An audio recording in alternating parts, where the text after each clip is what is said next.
and welcome back to another week of Frontiers Doubles League. I'm Cyberpunk, and joined with me today is Cobra Kai, or Ethereal Doom. How you doing, man? Doing well, my friend. Just ready to see some more epic FTL action tonight with quite possibly two of the best expert teams in the league. Obviously, kind of a little tiny bit biased because one is my franchise team, but we're not gonna get into that. But yeah, excited, man. What do you think this match is gonna be, Blake? Well, first off, we have the Penguins versus the Seagulls Expert League. For the Penguins today, we have who do we have? Or for the Seagulls, we have Reaper and Drex, and for the Penguins, we have Fluffy Knight and Cyborg Ted. I'm familiar with Drax and Fluffy Knight, but the other two are kind of an oddball for me. The Seagulls coming in at 1-1, and the Penguins coming in at 2-0. So this game's really going to be a statement for both teams. For the Penguins, they're wanting that 3-0, and for the Seagulls, they want to ruin that for the Penguins. Yeah, definitely. I will say I do know three of these players, Reaper, Drex, and Fluffy Knight. They're all they're all pretty, I guess you could say pretty good in their own way. Drax is just absolutely cracked, and so is Reaper. And Fluffy, I heard he was pretty cracked in Adept too, so I'm excited to see what he does in Expert. So I'm not familiar with Cyborg, but I do know from what you told me earlier, Cy, that he's close to ranking out. So we'll see if he gets to showcase his skills, epic skills here tonight. Yeah, most definitely. I'm really looking forward to this matchup for the Expert League because it's one of them leagues that nobody really knows about much. So we're gonna go ahead and start getting these guys into their teams. So take us a second here. Shouldn't take us too long, but while we're waiting on them, do you have a pregame prediction? Uh, I, I'm trying to think whether I want to go the biased answer and just say all out Seagulls or not, but now that I kind of just did, yeah, I feel like Seagulls are gonna take this, but I'm gonna predict it's more likely gonna go to Game 5, and the Seagulls take Game 5. That's my prediction. I'm gonna go Possibly. ahead and go with the paper on this one. I'm gonna go with the Penguins. They're 2-0, showing dominance. Obviously, I haven't seen their games. I haven't seen their gameplay, but I'm gonna go with the Penguins. The 2-0 is just too good to be true, and I'm gonna bite the nail. Uh, it seems like we're having issues getting people into here, so we'll just keep on the talking, dude. We're having fun in the box. We'll keep on the talking until we can get these players in here. But yeah, I do agree. I think this could very well go to a game five because 1-1, that's I mean, they could have just had a bad game, so who knows how close this really is gonna be. Um ooh, what else can we go with?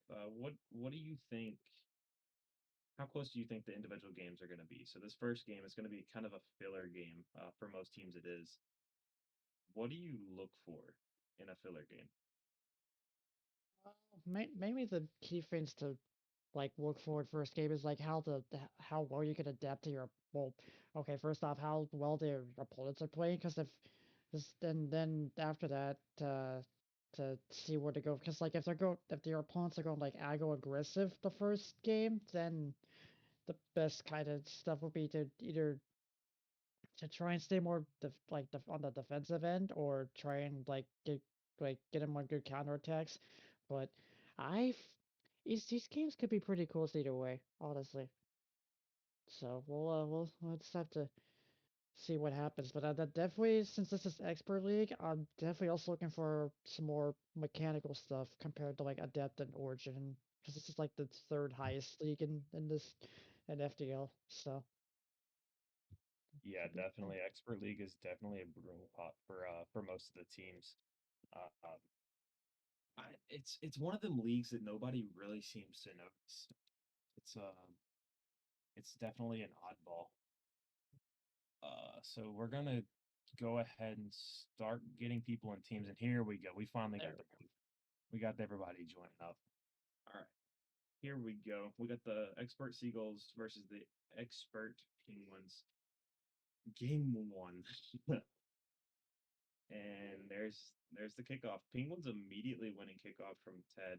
Reaper taking it up to the right sidewall. Penguins playing a little bit further back in the first 10 seconds, but we'll see how that goes throughout the game. Drax with the aerial, cut off by Fluffy. Reaper putting that one down to Drax. Can he get the redirect? Almost, but Cyborg's there to intercept. Fluffy, moving up the field. Over one, oh, almost over one. Reaper got the 50. Drax putting that into midfield. Cyber off the wall. Nice shot on net, but Drax gets the crazy save. Already the Penguins putting a little bit of pressure on the Seagulls. I wonder, what do you think that? And a goal by Cyborg. Not even time to ask a question. So you can definitely see that the Seagulls are playing a little bit far back, and the Penguins are taking control at that half-field mark. What do you think the Seagulls do to stop that attack?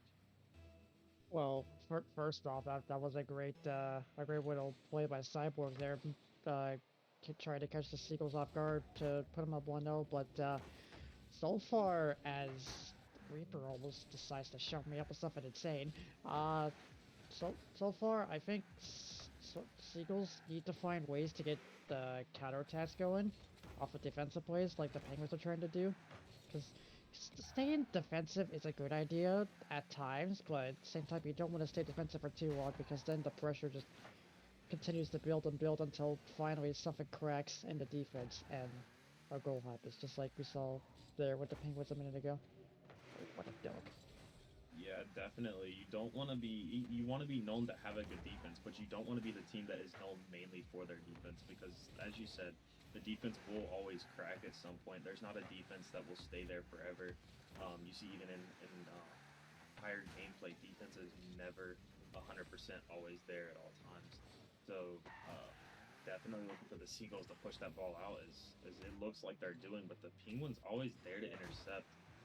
Definitely a good game style for the Penguins, but the Seagulls have to find a way to counteract that and maybe even keep the ball a little closer because it seems like they're just booming the ball straight to the Penguins, giving them free passes in the midfield, just like that one almost going in and Drax getting the save.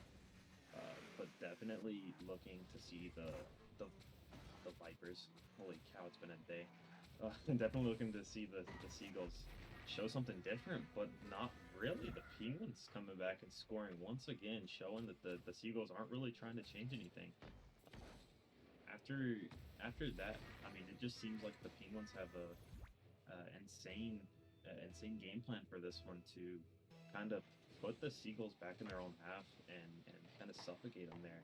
What do you think that the Penguins what now that you see this gameplay, what do you think the outlier of this game one's going to be? Well, the first off about the last goal, that was a nice little angle from Cyborg there to put him up by one, but the outlier I think so far is the Seagulls are trying to do everything they can, but I feel like Penguins are getting good midfield presence. Like they're not staying one of them's not staying too far back. They're always trying to make sure one of them's always in the back mid half, so that way the like little pressure attacks for the Seagulls can't happen. That's a miss there happens, but uh yeah, I feel like if the Seagulls can like pressure like force the Penguins to be a little further back in their defensive rotations, then Seagulls could get a good counterattack opportunity and be able to try and take this game one back. Yeah, definitely, and it's not impossible. We've seen crazy amounts of goals scored in what 20 seconds in this league, and definitely from games that I've casted. But they have a minute and a half to get these two goal back. That's actually a good bit of time to come back in a game like this when they're only down 2 goals and they have stuff that they can change. If Oh, Drax get a flip reset over Ted, that's definitely a start to a comeback in game one. What a shot. I don't know what there's to say about that. That's just a really nice flip reset over Ted. yeah, that my friend is what you call Draxus doing Draxus things at that rate. That really nice flip reset by Draxus to be able to take the lead down by one, almost tie it up, but that was an unfortunate miss for Reaper there. But yeah, good start from the Seagulls to make a comeback. There's definitely plenty of time left.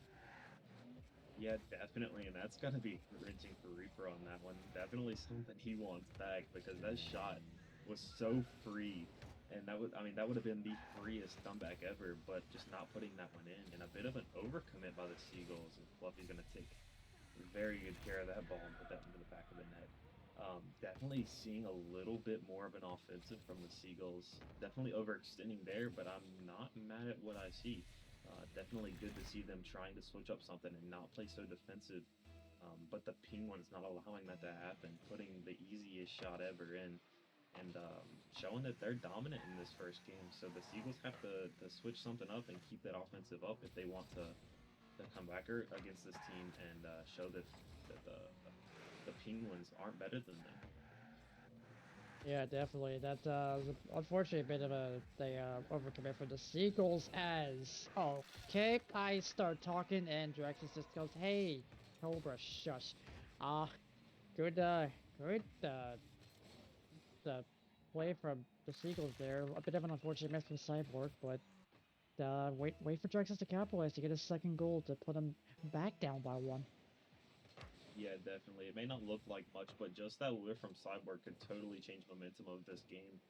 24 seconds left. It's definitely not out of reach. I mean, one mishap in the Penguins offense or defense, because we've seen the counterattacks from both teams in this series or in this game. Sorry, um, but definitely see how what's the word, how critical they are with their offensive defense. And you can see it right there. The Seagulls almost bringing this game back to a tie and throwing it into overtime, but the Penguins lucking out, getting that save. And this series is 1-0.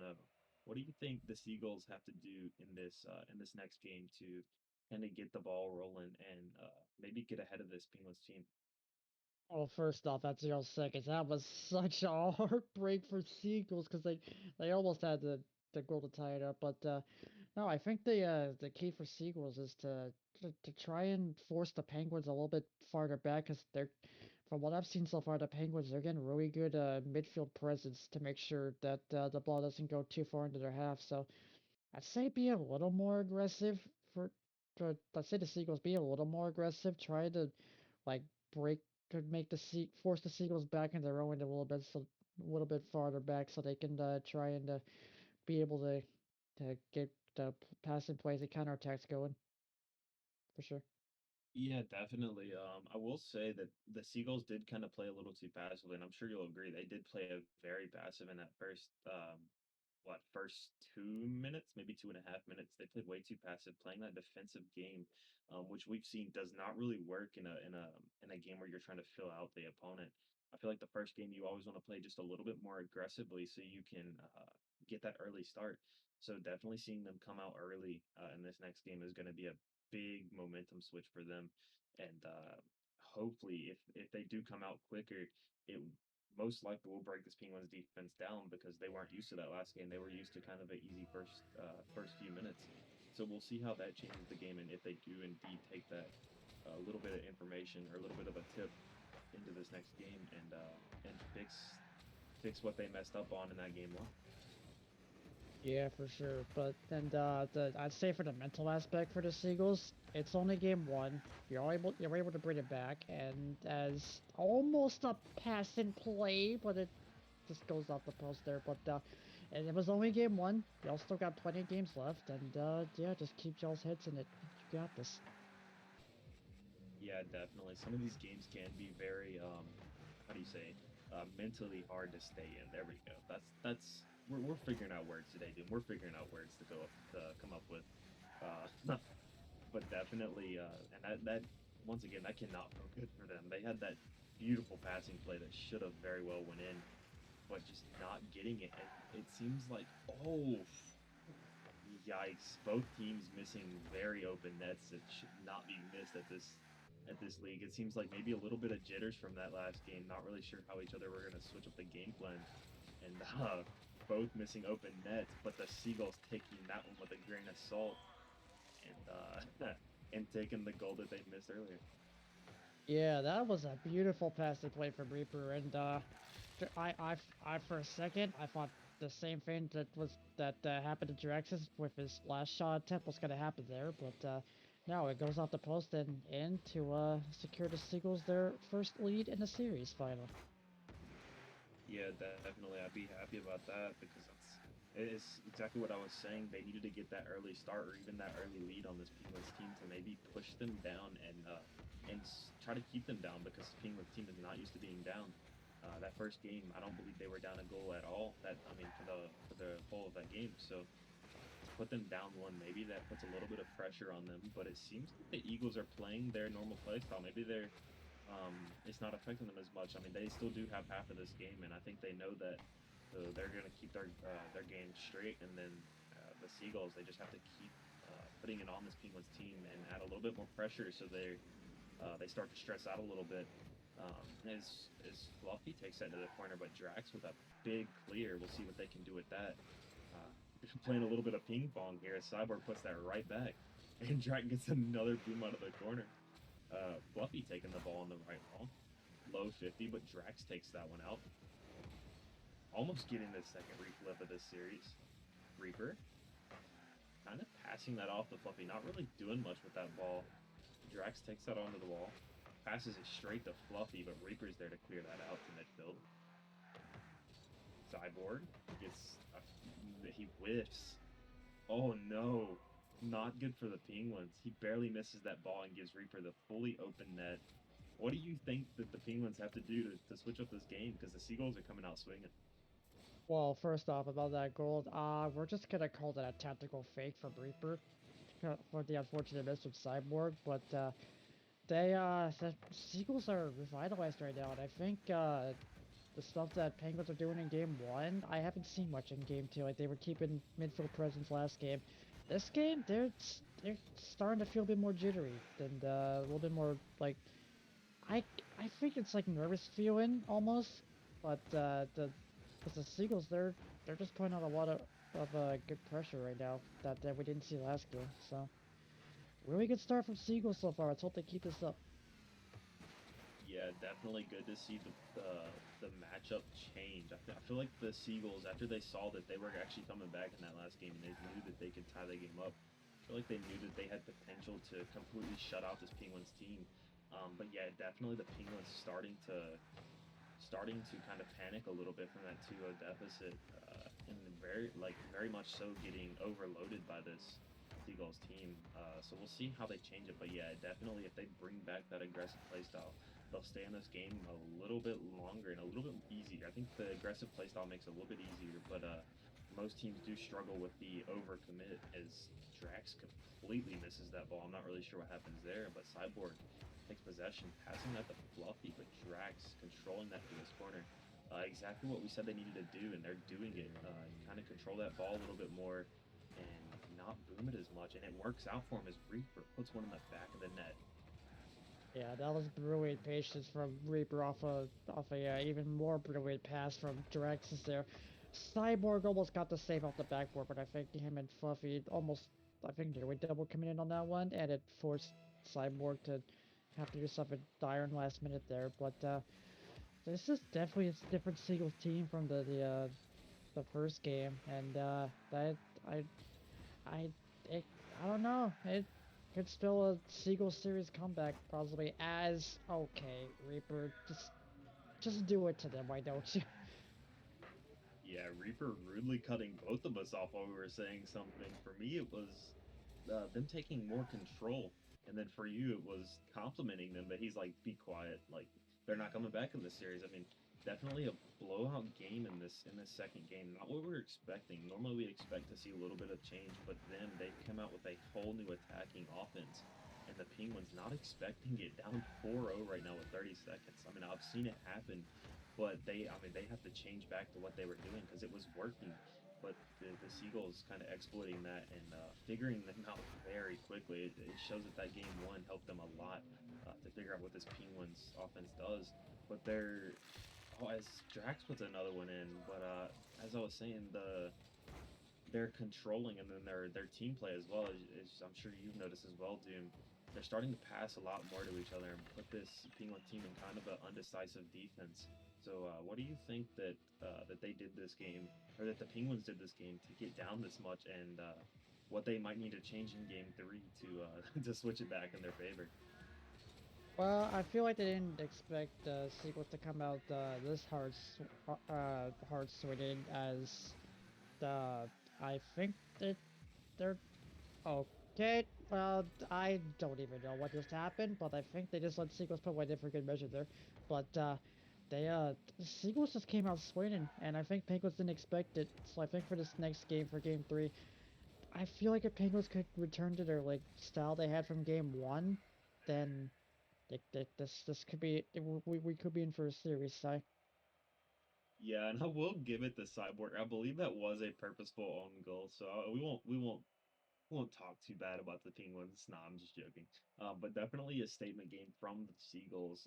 Both Drax and Reaper showing that the paper might be true. Because on paper, the Seagulls team should be beating this Penguins team.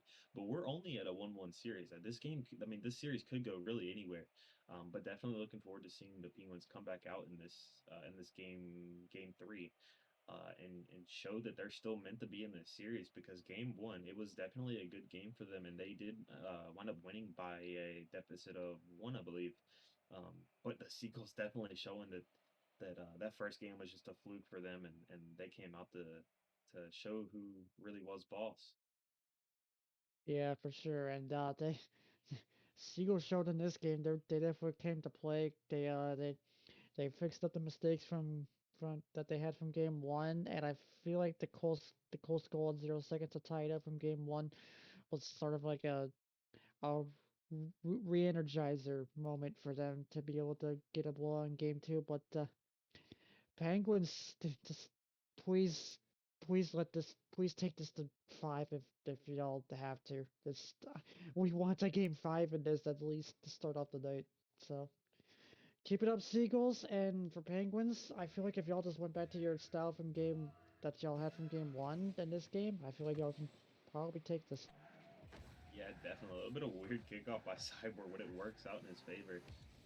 But yeah, definitely I agree with that. The Penguins just they were playing pretty much like the Seagulls were in that first game, just very defensive and letting the other team do what they want.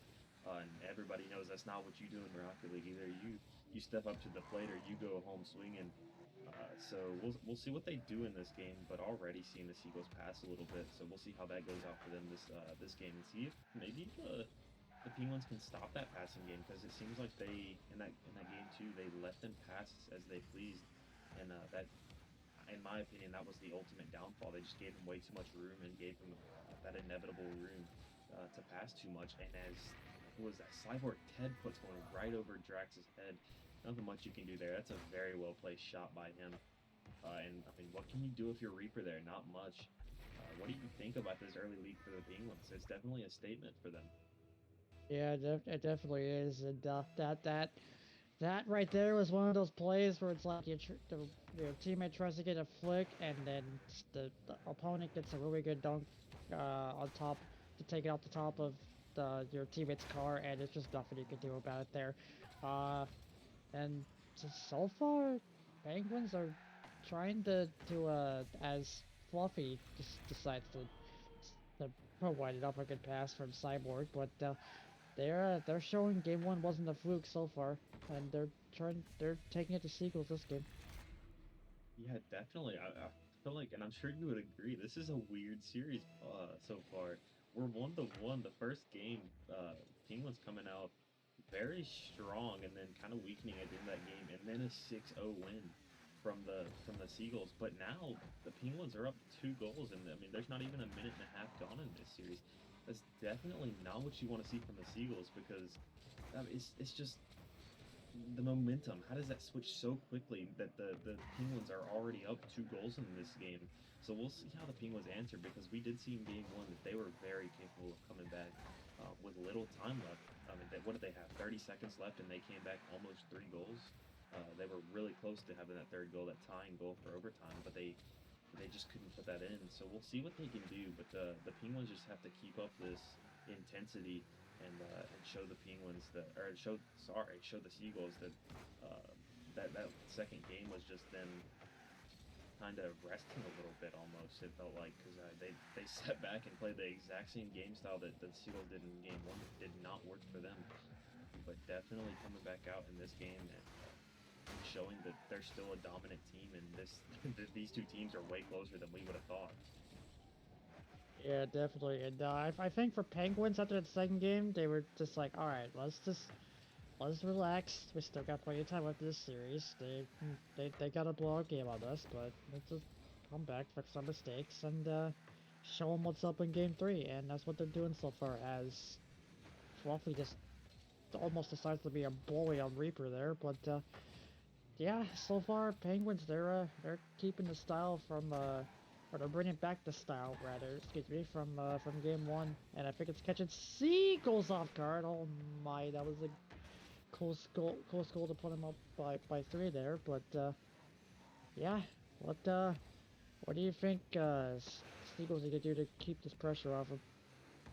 Yeah, I'm gonna go ahead and say definitely not what they just did. That was a very weird sequence of events. Them kind of just letting. Oh, and the Penguins missing an open net. That's not good. But it was weird. It seemed like both players may have had like a communications issue. They let the ball go in the middle of, right in front of net with nobody really defending, and where the Penguins should have put that one in, but they weren't quick enough. That's definitely a weird spot for the Seagulls to be in the first place, especially when the Penguin or for the Seagulls to be in the first place, especially when the Penguins weren't really the cause of that. It was the Seagulls putting themselves in a bad spot. So they definitely have to pick up the pace of this gameplay. It feels like they're playing a little bit slow and just giving the Penguins a little bit too much room to kind of play around and do what they want. And everybody knows that's not what you do, especially in higher leagues, because I mean, anybody will punish you for that. So we'll see what they do. They definitely need to speed up their gameplay and take it to these Penguins, because if you sit back waiting on this Penguins team, it's not gonna go well for you. As you can see, I mean they're down two. They have to pull something off to bring this game back and put themselves up in the series. Um, yeah, but they've been up in a game, but they have not been up in this series yet. So we'll see what they do with this last 30 seconds. We've seen them come back from this before, but we'll just we'll just have to see. Uh, we'll just have to see what they can do in the rest of the series. But I'm gonna go ahead and ask a more of a different question. As Reaper puts one in, it's showing that they can come back. But what do you think the Penguins do to hold on to this lead in time enough for, so the Seagulls do not come back like they almost did in Game One? Well, I feel like if they don't make silly mistakes like the unfortunate team bump from Cyborg there on the backboard, then just play more defensive and play for time, then they can uh they can potentially prevent the Seagulls comeback. But it's looking like kind of a daunting task because these Seagulls they're keeping up the pressure right now, like what just like in game one. So that they can keep this up as it looks like they won't be able to, but oh, maybe. Oh, yeah, it's unfortunate there, but they they they definitely Penguins definitely made a response from game two and showing that game one wasn't a fluke. Yeah, and as I said going into that second game, that they would need that early start. Um, this game, it seems like they fell right back into the quicksand of them not getting an early start, and that definitely showed in this game. They got immediately down 2-0, and then that rest of the game they just could not find. It seems like they kind of calm themselves down when they're down by that 2 goal deficit, and then they don't really try to mount anything too crazy until the last minute, and that's not how you play the game of Rocket League. They have to come out in that first bit of the game and heavily contest that Penguins team when they're attacking, because if you don't, they're going to get that going. And as you can see, the Penguins played a very good passing game and a very, I mean, they took 5 shots and made two. The Seagulls took 5 shots and made one. That shows you anything. I mean, that's where that came from. They both had the same number of shots, but the percentage for the Penguins was just more, um, and just came off as um, the better ball placement. That's the word I'm looking for. Better ball placement. So definitely looking for the Seagulls to come out in this fourth game and take it to the Penguin. Not wait back. Don't sit back and let them do what they want. Play them up at midfield and suffocate them in their own half, and they will eventually let something go through. But for the Penguins, they just have to keep it up. If they keep up that game, we could definitely see a 3-1 series go to the Penguins here. So both teams, we're looking for a lot out of both teams if either one of them want to take this game. Yeah, for sure. I feel like also if Seagulls could like just not give the Penguins as much space, because I feel like that's what was the case with last game as well. As okay, Fluffy, I see you there, but the I feel like the Seagulls gave Penguins a little bit much more. Okay, and I'm just gonna shush because that's what Reaper does apparently. He just cuts me off in the middle of trying to make a point. So that was an unfortunate miss from Fluffy and for Reaper to give the Seagulls another early lead. Yeah, definitely. It seems like a caster's curse here in FBO. Every time we try proving somebody wrong, they always prove us wrong, and it always turns around on us. I guess we're just unlucky here, Doom. But who knows? We're still having fun with it. But definitely, like I said, they got out of that quicksand that they were in that game three, and starting off early, we'll see how the Penguins. I mean, they answer right back with that goal from Fluffy Knight, a really good clear from Cyborg, and an overextension by the Seagulls gives Fluffy the easiest shot of his life, and he places that right in the bottom right corner. Um, they'll definitely take that, but only not even what 45, 46 seconds gone in this game, and we're already tied 1-1. That's not what the Seagulls needed. They needed that early lead, and they at least hold onto that for maybe until half the game to keep that momentum in their side and stop this Penguins team from feeling confident. But they had to be feeling confident from tying that up so quickly and even getting the lead goal for them as who was it? Reaper not able to get that goal line save that he needed. That's gotta hurt because I'm sure maybe in their mind they could have done something a little bit different to get back and save that. But can't feel good for the Seagulls. They had the early lead and now they're down a goal. What do you think they're thinking right now? What do you think's going through their heads right now, dude?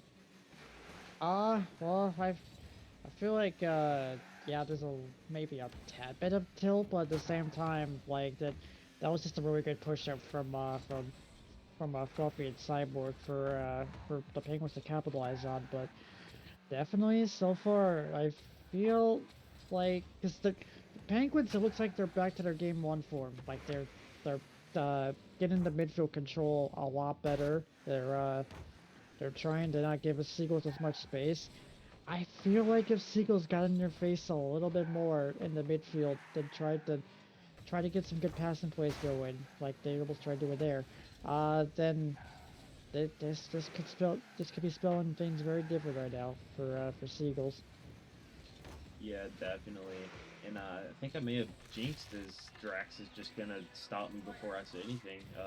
But as I was saying, I think the Seagulls came out very hot and surprised this Penguins team, but then they fell back into that quick hole. But now tying it up now, that may change momentum from the Penguins. It seems like they kind of let loose a little bit, knowing that they had this Seagulls team back down into that same hole. But the Seagulls showing, hey, like we're still here. We're not just gonna lay down and let you guys have this game because definitely both teams showing their competitiveness. Both teams showing that they do not want to lose this, and this is what we were looking for. For the games to be a little bit more close and tightly knitted. That's what I'm looking for. The tightly knitted word, knitted. That's a weird word, but it fits what I'm trying to say. It fits what I'm trying to say as long as it fits. Um, but definitely a way more close game is what we were looking for, and definitely a close series. Um, no bias at all, but I want the Seagulls to win this and send us to Game Five for Game One. But we will definitely see what happens. Both teams looking solid. The Seagulls showing a little bit of an offensive again, and then the Penguins also keeping their offensive. So we'll see which offense prevails inevitably. Somebody has to give in. Somebody's going to overextend. It always happens. Somebody's going to overextend, play a little bit too aggressive. So definitely we saw in the Penguins. Okay, this Drax scored. What a shot by him. But we've definitely seen in the Penguins they have a really good habit to not overextend and keep their offense controlled. But definitely seen from the Seagulls, they will overextend from time to time. But sometimes you just can't do anything if you're on defense from them. That's got to feel great for the Seagulls coming out hot again in the second half of this game. What do you think that the Penguins have to do to stop the Seagulls' deadly offense? And what do you think they have to do to bring this game back?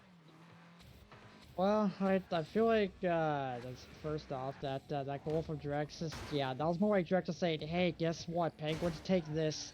So that was a good goal by Drexus, but the Penguins, I feel like they're what they're doing right now is it's working. It's just I feel like Seagulls are taking that one extra step and trying to trying to capitalize on the I guess you could say opportunities that that Penguins are giving them. Like they got with that that quite insane but yet somewhat expected air dribble from Drax's for that last goal to send them up by one. Yeah, definitely. And Drax is one of the players. I'll go ahead and say this first. He is one of the players you don't want to give the air game to, and you also definitely don't want to give this guy the ground game. He's a solid all-around player, and if you give him even the slightest bit of room, he punishes you for it. But talking about punishing, Cyborg putting the equalizer into the net with 47 seconds left to go, the Seagulls giving him that one, and I'm sure he'll run away with that one.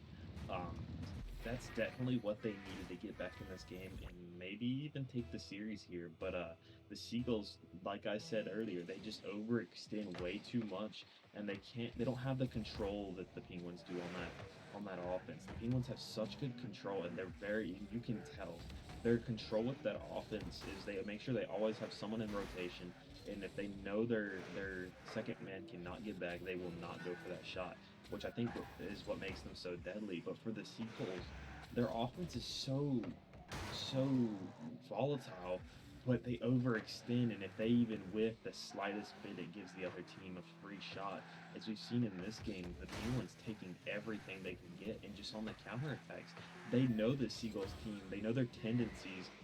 They know their tendency to overextend sometimes. As they overextend again, maybe they can get all they got back for that one.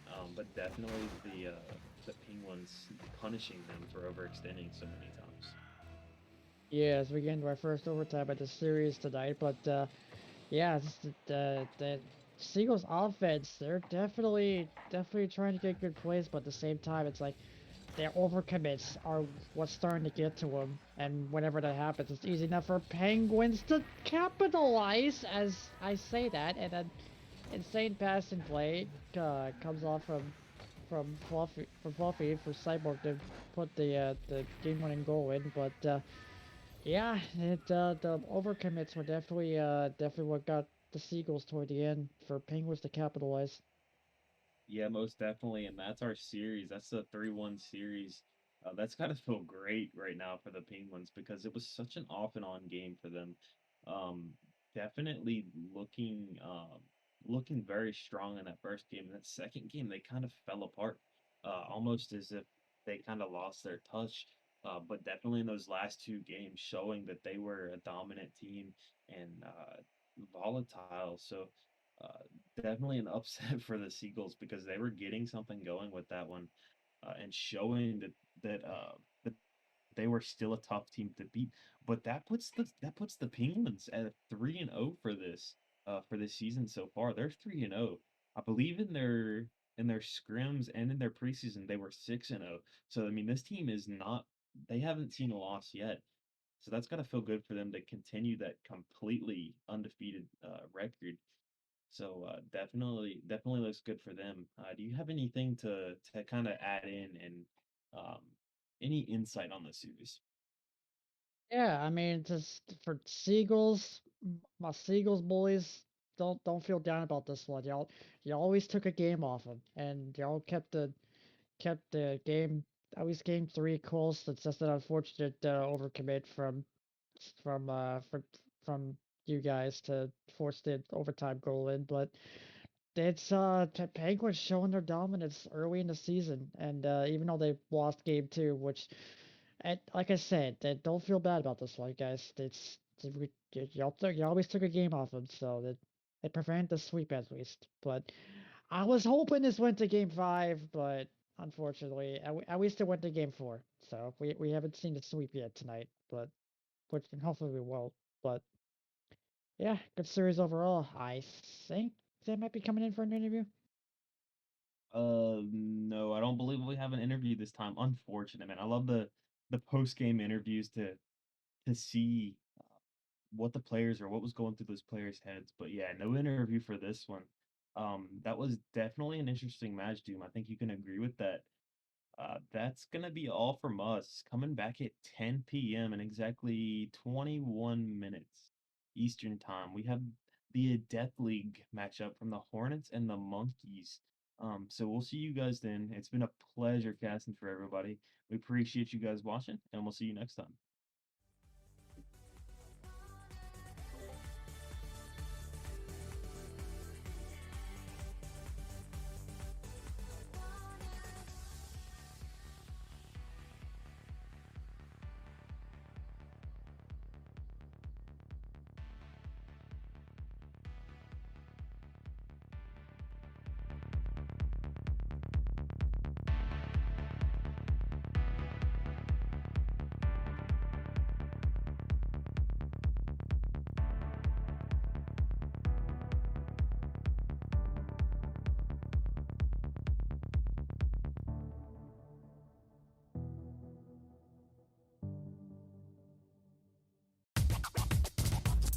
Yeah.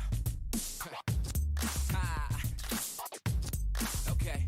It's game time. I'm on one, like it's Kelly and I'm Bay bound. Treat the greatest competition like the playground. Freestyling, J spin and make them say wow.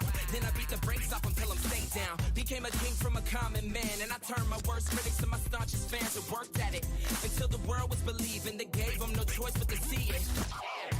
They say the greats always aim high and still stay grounded at the same time. And so they see a sky native with the hang time. That's why ain't no one can see us when it's game time. They say the greats always aim high and still stay grounded at the same time. And so they see a sky native with the hang time. That's why ain't no one can see us when it's game time.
Ladies and gentlemen, welcome back to Frontier Doubles League.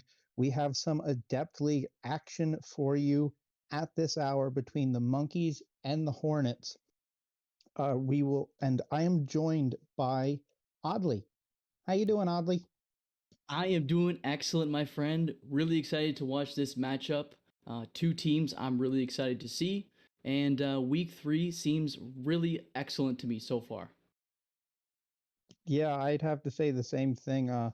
Do you have any thoughts on the games? Anything to say? Because the Monkeys are coming into this 0-2, and the Hornets are coming in at 1-1. This seems like it'll be an important game for the Monkeys.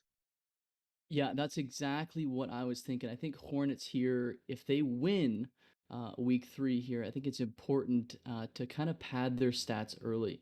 But in the Monkeys' case, going 0-3 definitely doesn't look great, but I'm sure they're here and they're ready to play. Yeah, I mean, I certainly think, my personal prediction for this match is I think the Monkeys are going to take this one in 4. That's just my completely unbiased opinion.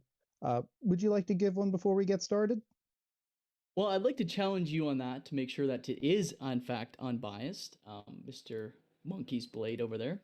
But I would like to see, like I said, I haven't seen these teams play themselves, but again, I would like to see the Monkeys swing from some vines, jump off the top of the roof here, and score some goals. Alrighty. Well, with that, let's get these guys into the lobby and get game 1 underway. Sounds like a plan. I am excited for this matchup. Yeah, I am too. I got to, I believe it was week 1. I got to cast this Monkeys team against the Vipers. They lost that one, but they were very competitive and play a strong game. They're fairly aggressive on offense.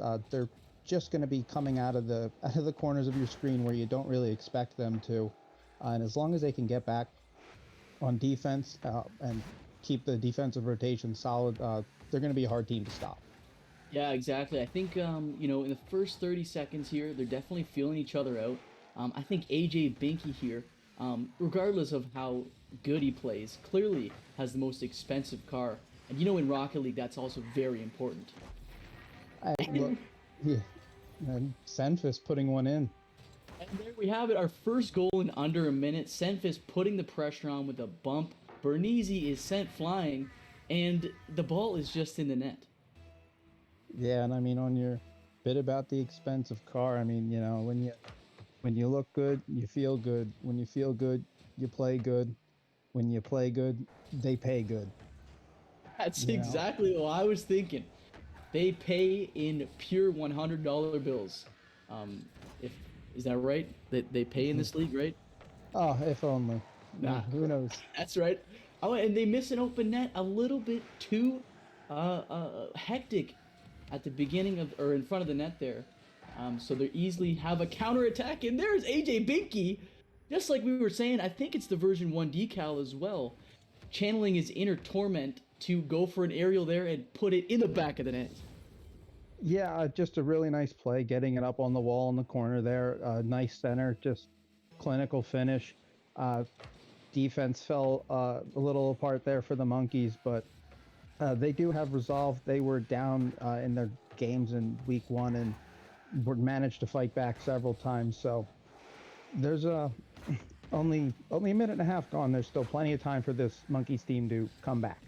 Yeah, I was thinking the same thing. I don't think there's anything to be super afraid of here. Just as I'm speaking, you have an open net here with 0 boost. You know what? He missed the net, but I think a lot of people miss the net when it comes to open nets in Rocket League. So it's not out of the ordinary. Yeah, no, that's it. It's always a tough shot. Just because it's an open net, there's that. You have always that added pressure of just trying to make sure that it goes in. As AJ gets that one to go in, and the Monkeys can't keep that one out. Yeah, unfortunately, a bad touch by Bernese here. I'm not sure where J-Mans was there, but clearly Binky was there to finish things off as we go up 3-0 with 3 minutes left. Yeah, and really the Hornets have come out and have been playing well. The Monkeys have made a couple mistakes, and the Hornets have been there and have capitalized off these mistakes, and that's what's put them up 3-0 right now. So while they've been given those mistakes, that they still have to capitalize on those opportunities, and it's been working for them so far. Yeah, I think what's exciting about the doubles league is that everyone has a lot more space, and there's a lot more options for teams to make the appropriate decision here. And as I say, appropriate decision that wasn't made there, as there was a double commit, and the Vipers now have the ball. Or Hornets. Oh, my mistake. The Hornets now have the ball. You know, there's Yeah. a lot of animals in this league. You know what I mean? So it's a little difficult. But as I speak that, the Monkeys are on the attack. Yeah, and I mean, and it's a solid attack as Binky though gets the hard clear, and Senfis tries to center it for his teammate, but couldn't get anything of it. But this once they can kind of get this attack set up, and with the Hornets with their strong clears, able to get that second touch on the finish there to go up 4-0. Yeah, just an unfortunate 50 there for J-Man. He was clearly in a good position, but he did panic a little bit, which made it easy for Binky to strike as they put them up 4-0. Yeah, definitely, and it's one of those that the offense is struggling a little bit to get set up, and that definitely affects them. They work better, being able to develop a lot of pressure, and and they're being outshot 6-1 right now, and that's just not the style of the game that the Monkeys play. It's not the way that they play when they're successful. Yeah. And it's I just think going to be the, something that they're going to have to change for the next game. Yeah, I think the key to victory for the Monkeys here is possession. As we see here, they haven't had a whole lot of possession this game, and when they have, it hasn't been very controlled, resulting in basically a lot of counterattacks from the Hornets. Now we Yeah. have control here. Oh, yeah. And we have a goal! Ooh. Look There's at the that! offense waking up a little bit. A nice little dribble by Barnesi says, "See you later, Binky. Go back to your barn house." Yeah, just a great finish, but you made a really good point there that the possession that the Monkeys are getting, they're not controlling that possession. They're kind of giving the ball away fairly easily in very dangerous spots where the Hornets can make a lot of it, make a lot out of those situations, and it's something that they're going to have to try to clean up here as we come down to the last 20 seconds. And Senfis is going to try to send to this for Binky, but J-Man's actually gets there for the save. But Ooh. An excellent save there. I know that it was a bit more, and as I say that, Binky is there to put them up by 5. Well, up by 4, I should say, but put the goals to 5-1 with 10 seconds left. yeah, and I mean that's a rough, just a rough goal. It's a rough game. The Hornets are playing really well, but if you're the Monkeys, what are you thinking going into game 2? Yeah, I think that's a good question. I think with the Monkeys here, they just have to slow things down. As I was saying earlier, possession is really important. That game, I feel like was a feeler out for the Monkeys. Things finished off as the Hornets won that game 5-1. And yeah, I mean, they just have to kind of stop the bleeding when it comes to scoring here. I think the proper possession is most important for the Monkeys right now. Yeah, certainly, and I do have to say is that what I noticed was that the Hornets, while developing a lot of offensive pressure, really actually didn't seem like that they were doing a whole lot to press up really high and kind of go for those boost steals in the corner that they just didn't have to do that to be successful in generating some pressure, but just being able to kind of have the Monkeys chase them around, because 9 shots to 3. Uh, Yeah, I was thinking the exact same thing. 9 shots to 3 is right. yeah, It's that's just it's a lot of offense you got to stop, and it, oh it's hard to take shots when you got to try to stop 9 of them. yeah, you got that right. My fire alarm was just going off there, but I think it was because the Hornets were just absolutely flames. Um, but in all seriousness, it was just my oven. Well, that's good that it's not a actual fire, and good that your smoke alarm is or your fire alarm is working properly. As we get the kickoff here for game 2, J-Man's getting the demo off the kickoff, and Barnesi sends it towards net, um, but turned aside, and the Monkeys coming out with a lot more energy here right now, hitting a shot 10 seconds in and starting to actually get some pressure here. Yeah, that was actually a great 50 by Barnesi there, keeping the pressure up with lots of boost left in the tank. He's going to turn on this ball, which is not a terrible idea, but I will say he is low on boost. Now he's going to go for a bump, and he gets it. J-Man is here. Ooh, what a good save by Senfus. And now they have possession. Off the wall.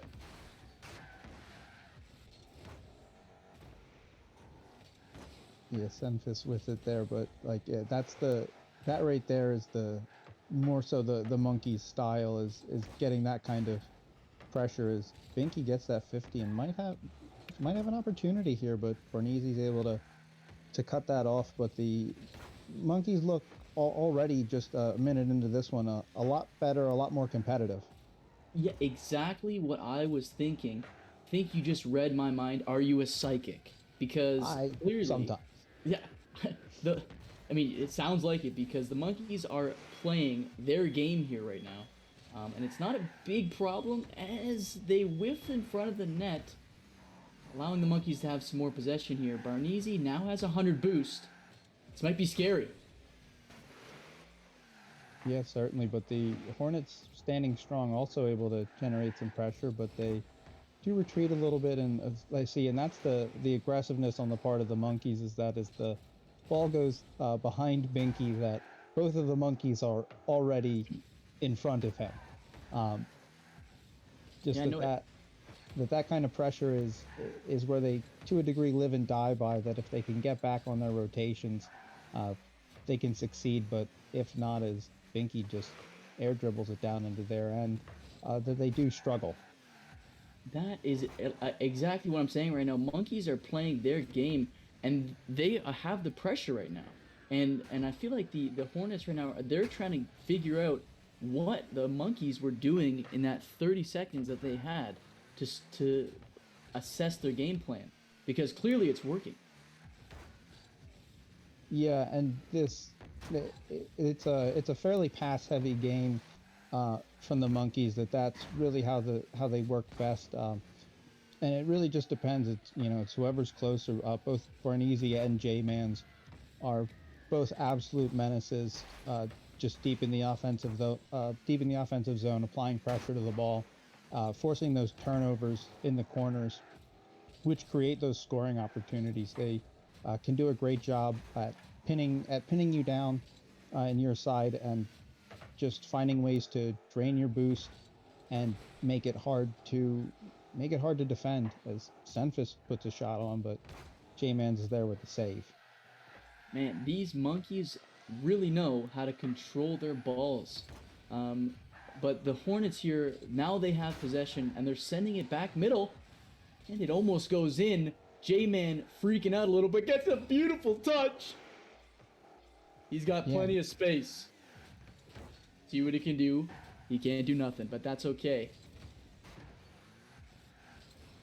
Yeah, it's getting there. The pieces of it are there. As that one almost dribbles in, but just a little wide. J-Mans picks it up on the side, but now we're seeing the Hornets now with a nice play here if there's a follow-up shot. But J-Mans gets the 50, but the Hornets picking it up a little bit here, but feels like the Monkeys have had more of the pressure in this game, but just still struggling to generate some strong opportunities. As Barnesi is demo there in the midfield. Yeah, it seems like someone on the Hornets was a sussy imposter because clearly different is playing this game. Because last game they had a lot more possession, a lot better shots, but this game here is a lot more split down the middle. Yeah, they certainly look, uh, to a degree, reserved, but just playing smarter on some of these challenges and uh, really minimizing the opportunities that the Hornets have. I mean, letting up 5 goals in game one, and here, with 4 seconds left, no goals. Uh, no goals. Was trying to kill time and not caster curse myself there, as if they go into overtime here 0-0. But I mean, Of 5 goals in the first 5 minutes, no goals in the next five. That's a different Yeah. team. Yeah, you know how monkeys in real life like to throw poop around? These guys This have might be definitely it. not done that. As he Oh, mixes it up with that! Oh Barnesi, no! it's okay, get back in the Barnesi, game! no! Oh no! Not You're there, like this! Barnesi! Oh no! Oh! Oh no, I think I caster cursed with the monkey throwing poop around. Oh! What a devastating way to lose for the monkeys, as clearly I must be horny for the Hornets as they take game number 2. Just that's absolutely tragic on the half of the monkeys. I I feel Barnesi just sitting there in front of the net like that. That's completely understandable reaction when you miss an open net like that, and have it come back the other way, and that's how you lose it. I mean, it, it's hard to lose a 1-0 game like that. Yeah, and what I was saying there before that shocking end to that game was, monkeys in real life like to throw poop around, all willy-nilly. And in this game, the monkeys have completely cleaned themselves off with a nice paper towel, and they've cleaned up their game, but obviously they weren't able to finish it there. Let's see what they can do in game number 3. Yeah, certainly. Uh, that's a lot more of the the monkey style right there. The um, lack of goals is the one difference, but that's more so the defense to expect, and that letting up 1 goal there is more so what to expect. Where letting up 5 is more an exception Yeah.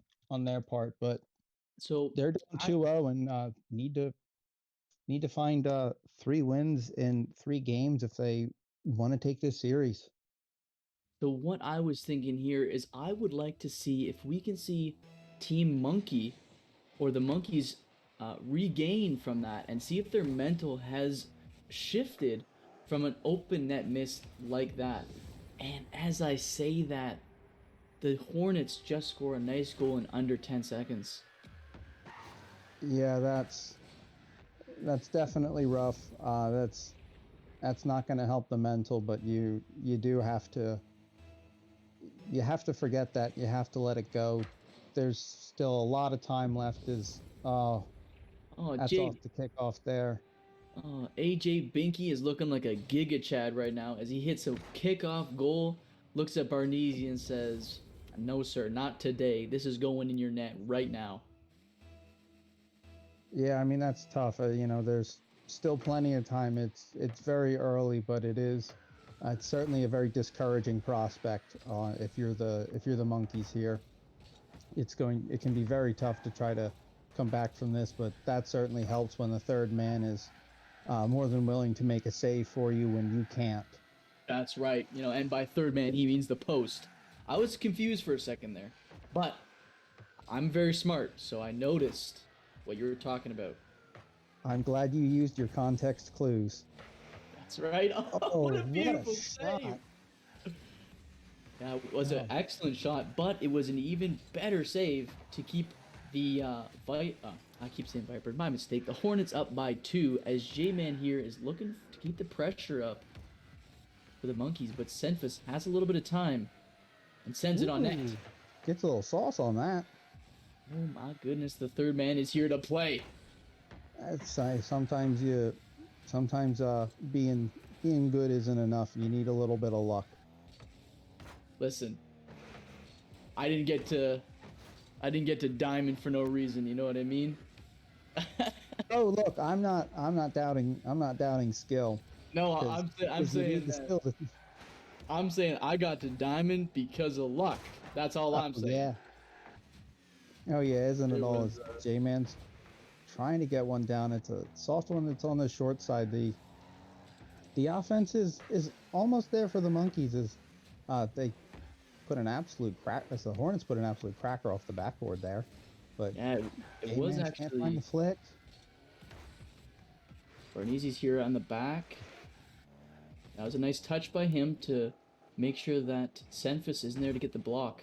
Ooh, And he's making some good pressure, creating a good opportunity. But Binky, like I said, pulling a Giga Chad, puts it on net. Barnese beats Senfis there. He hits him with the Uno reverse card. is it? Oh, Goodness! Senfis oh, Memphis. is on a tear right now, keeping the ball out of the net and keeping them up by 2 goals. Yeah, certainly. It's a huge save to make. It feels good. You know, things are going right for the Hornets right now. They've got the goals there. They're getting the saves. I mean, the confidence play here in the midfield though as they get bumped off, but Senfis is able to get the challenge there and putting it in front. Yeah, Things it's are just going right for the Hornets. It's just pressure right now. As you can see, Binky is just there for the 50, making sure that the Monkeys just don't have any room to breathe. And we see a 3-goal game with 3 unanswered goals by the Hornets. Yeah, and it's definitely a very tough spot to be in on that Monkeys side.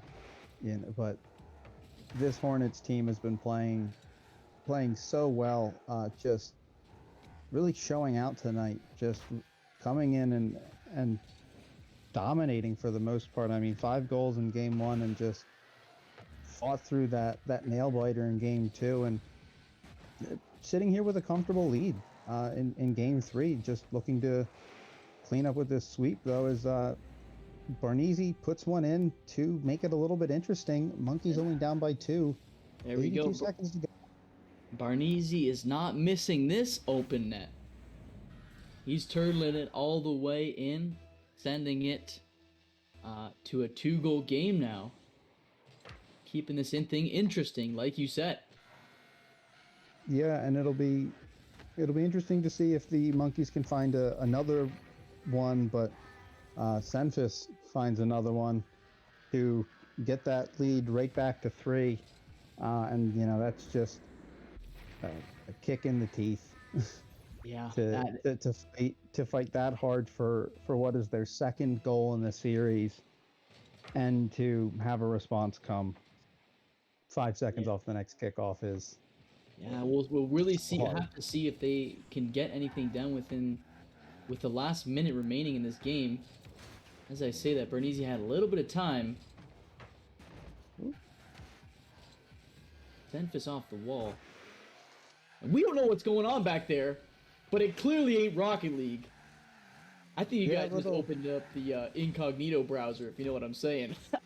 Yeah, there were little extracurriculars going on over there, Yeah. but A little bit of rule 34, if you know what I'm saying. Yeah, as Binky knocks it away from the corner there, but really just looks like the Hornets are completely content with just kind of killing time. As actually, no, Senfis decides that I'm wrong and wants to score again to make it 5-1 to the Hornets. No, it's not that you're wrong. It's more that they want to make sure that everything the casters say is incorrect, if that makes sense. Yeah, it's all in the script. Exactly, right? We have to say the wrong thing 100% of the time. So, as we speak here, it's going to be it's going to be the end of this game, as game number 3 is definitely looking a little more reminiscent of game number 1. Yeah, certainly. I mean, same scoreline, and it's a fantastic series for the Hornets, as Senfis is gonna put in another one just to really add insult to injury on that one. You know, that I just see. add dominance. Yeah, And just you like know. that, Hornets sweep the Monkeys 3-0. Yeah, I mean, just a dominant performance from the Hornets. Just that they grind it out in game 2, but games 1 and 3, absolutely stellar performances, and Senfis putting on a show. Same with Binky there too, but I mean, 12 shots. How Yeah. do you compete when they're shooting 50% and they take 12 shots? Yeah, like I said, I'm horny for the Hornets, but I would have liked to see the Monkeys contain things a little bit more. But that is how things go. Hornets played their game. Monkeys tried to rally things in game number 2, but they could not finish it off, resulting in a 3-0 sweep for the Hornets. Yeah, and with that, we're going to take a break, but please come back and join us at 11 o'clock as we have an expert league match between the Colts and Coyotes.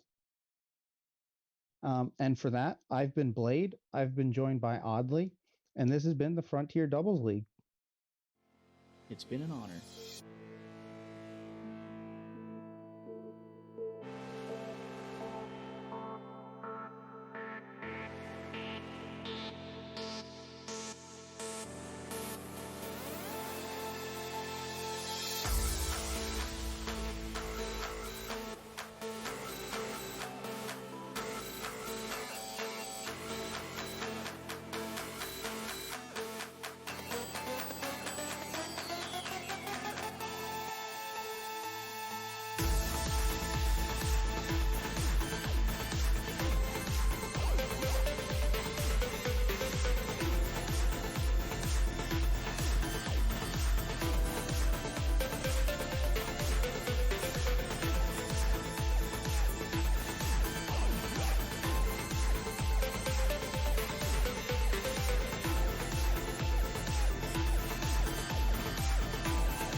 Ooh, I've been creeping under your skin for so long.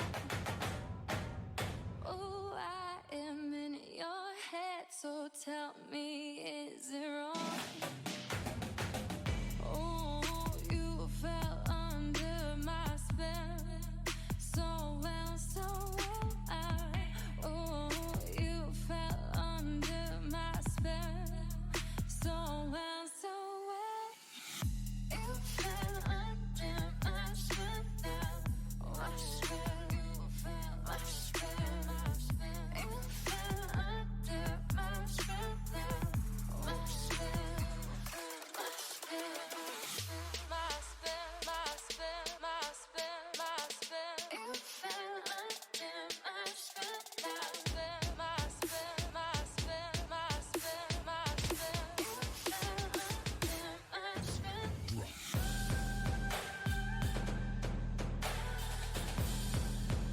You fell under my spell.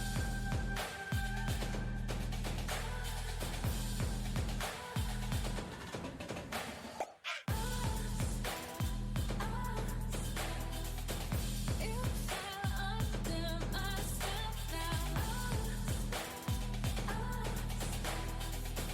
You fell under my spell, my spell.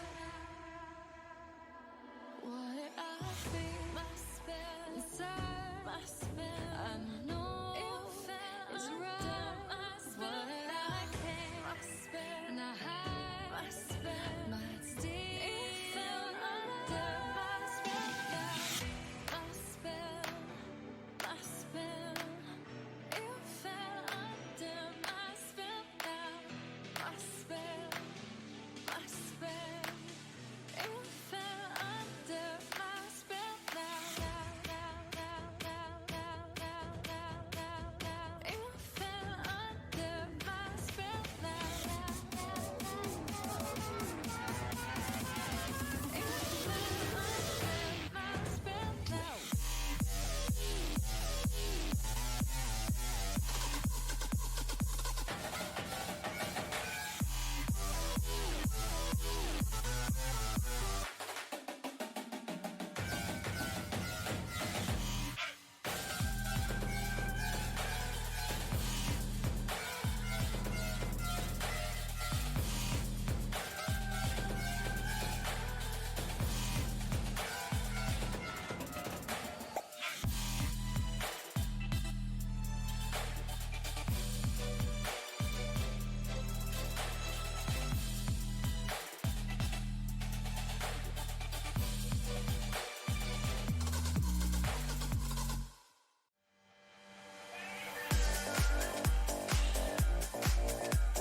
breaks my heart.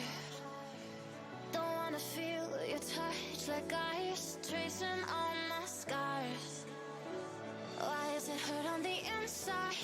It's unforgivable, but I forgive you every time. Hard to let it go, 'cause we're intertwined. I break you break me, but something about it makes us so, baby. Every piece keeps us together in the cold. I break you break me, holding our love in chains of gold.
do need you. I love you, I do need you. Ooh, I love you, I do need you. Ooh, I love you, I do need you, need you. I do, I love you, I do need you. I love you, I do need you. Ooh, I love you, I do need you.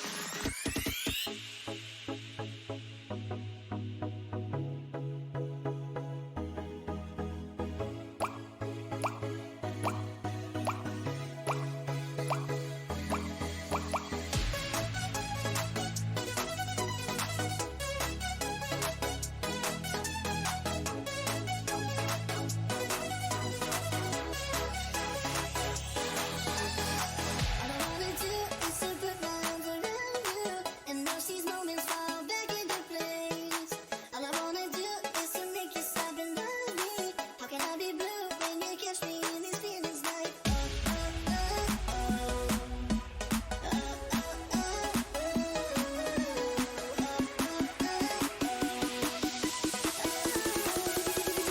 okay. I love you, I do. I need you, I do. I love you, I do. I need you. I love you, I do. I need you. Ooh, I love you, I do. Need you. Ooh, I love you, I do. Need you, I do. I love you, I do. Need you. I love you, I do. Need you. Ooh, I love you, I do. Need you.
And welcome back to another series.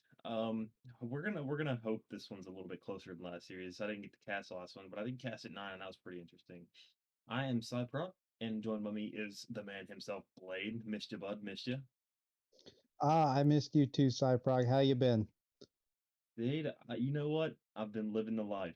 I've been living the great FDL life, and it's been fun. Tonight's been fun too. I like watching all the games. Yeah, definitely. I've gotten to cast quite a bit tonight across a couple leagues, and this is the last one I'm casting for the night. And I really hope the Colts and Coyotes can make this a good one. Yeah, last series for you wasn't the best. The 3-0 sweep, I mean, good for the Hornets, but just not. Those are just not the best to cast. So we're hoping that the Coyotes and Colts come through and bring us through to a great game. And speaking of it, um, for this series we have the Coyotes, the Expert League Coyotes and the Expert League Colts.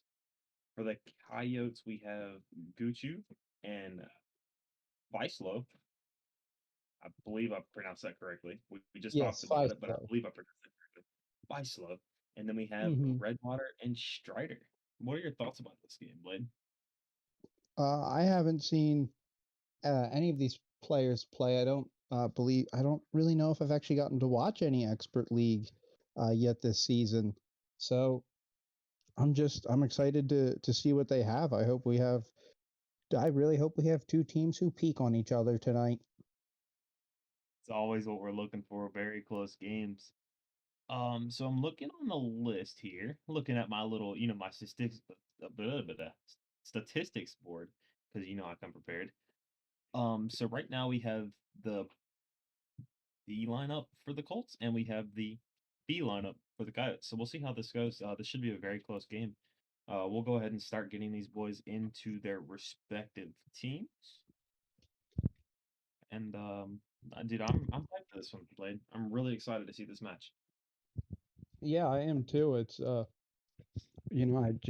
just hope it's a good one. We'll see what both of these teams can bring, and we'll see what at least the very minimum next 3 at max 5 games have in store for us. As Feislo takes it off the kickoff, and it's sent sent harsh back, but Gochu's there to stop it. Gets it by Feislo there, but the ball just is sitting up in the air, and Feislo takes it out across and gets it across midfield where Strider grabs it and tries to get it across there, but Gochu's there to stop it. Guchu. Feislo putting one on there, but Strider getting there in the corner, stopping it. And Guchu sending it out in front there. Feislo trying to get another shot there, just a little bit wide. A lot of pressure, but that was going to get by him, and Redwater's going to put one in against the run of play there, giving the Colts a 1-0 lead. Yeah, we're only 43 seconds in, and I'm gonna give it to the I believe that's the Coyotes. I'm gonna go ahead and give it to them. They're playing very aggressive and they were keeping this Colts team in their own half. But Redwater getting a very nice counter attack, playing the waiting game, playing his cards correctly to the best he could, and he got that around both defenders, giving him the free net. I mean, that's as free as it gets, Blade. But definitely the I can't even think of the name now. The Coyotes. There we go. Sorry, I'm running a bit late today. Um, in the words department at least. But the Coyotes, they were keeping them very suffocated, and it almost seemed like something would have broke through for them. But Redwater, I guess, maybe that went to his plan. Maybe that's what he knew what was going to happen. Who knows? But definitely played out for them. For the Coyotes, they just need to not overextend. Yeah, as that goal almost breaks through for the Colts again. But they need to not overextend and play too aggressive against this Colts team, because we've seen it already in this game. They're definitely quick to punish, but the Colts, that's gotta feel bad for them to miss that crossbar shot. What do you think, Blade? Oh yeah, that's rough. I really think just everything about Redwater after that shot, just taking that extra second to just sit there and wish that went in, because you want that shot back. You want that shot back. You want that second chance to come of it. But yeah, definitely. I think you were right there that the Colts got that goal just overextending on offense there. They developed a lot of great pressure, but it can be hard to sustain that much pressure for that long, and just faltered on with the second man there, and turnover in the midfield, and that was and that was that. And they're down by one on that. Yeah, definitely. And the Coyotes, just by looking at it while you were talking, they're playing so close to each other. I've noticed they get so close to each other in those rotations, where one is like right on the other one's tail as they're going for the ball, and that's just not what you want to do in twos. The way I teach it is I section it off into a 3x3 tic-tac-toe board in the field, and you do not get into the close enough to be in one of the squares or the same square as your teammate, and they are staying right next to each other, uh, keeping on each other almost, and that's where the overextension comes from because one ball placed over both of them by the Colts, and if they notice this, I mean that's a free goal. You cannot play that close to each other, and the Colts need to capitalize on that. But the Coyotes are surviving somehow, playing this risky game. But we'll see what they change. I don't know. It's not very punishing. I don't think they're going to learn from it too quickly because right now they're not really getting punished for it by the Colts. So we're looking for them to kind of play a little bit more spread out and maybe get the comms going a little bit more because that seems to be the issue normally when you have the rotational issues. The Colts, they just have to start punishing this team for all their mistakes. Yeah, certainly. It really does seem like that the style as they put one off the crossbar, they're just so close, but yet so far, and they're gonna get burnt on the rebound there. Just another unfortunate goal. Gucci that wasn't the best touch, but I mean I don't know what happened to Feislow there. I can't really say if he was slow back on rotation or if that was just a good 50 from the part of the Colts there. Um, but unfortunate, and there the there was almost another one right there. Yeah, I'm gonna go ahead and say, um, it just seems like I don't know. It seems like the chemistry is not there for this Coyotes team. But I will give it to Strider that he's playing a beautiful game right now so far in this first game. He is the bottom of the bottom of this expert team, but he's proving that no matter what rank you are or what salary you are in this league, no matter where you're placed, you can still show off as he buries one right over Feislow. He's just showing that the small dog can win sometimes, or can still win against the bigger and better team almost. But the Colts showing that they're the dominant team in this one. They're not backing down as they're 3-0 with 26 seconds left to go. This Coyotes team has to figure something out. They're so volatile on their offense, but they're not showing it. Uh, they're they're getting the Colts where they want them, but they're not able to do what they want almost. The Colts defense just will not break in front of them.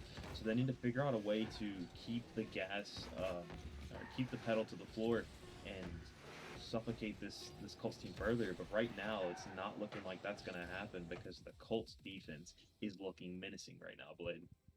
Yeah, that was just a fantastic performance from the Colts there with the 3-0 win.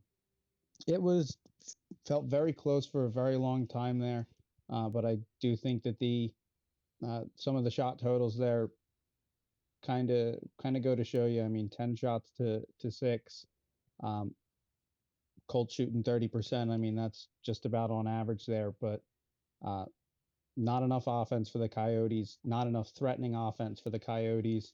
They're doing a great job on defense there. I mean, six saves on 10 shots. I mean, that's very respectable. But the offensive production is not there. The chemistry in the offensive half, not many passing plays, just very disjointed.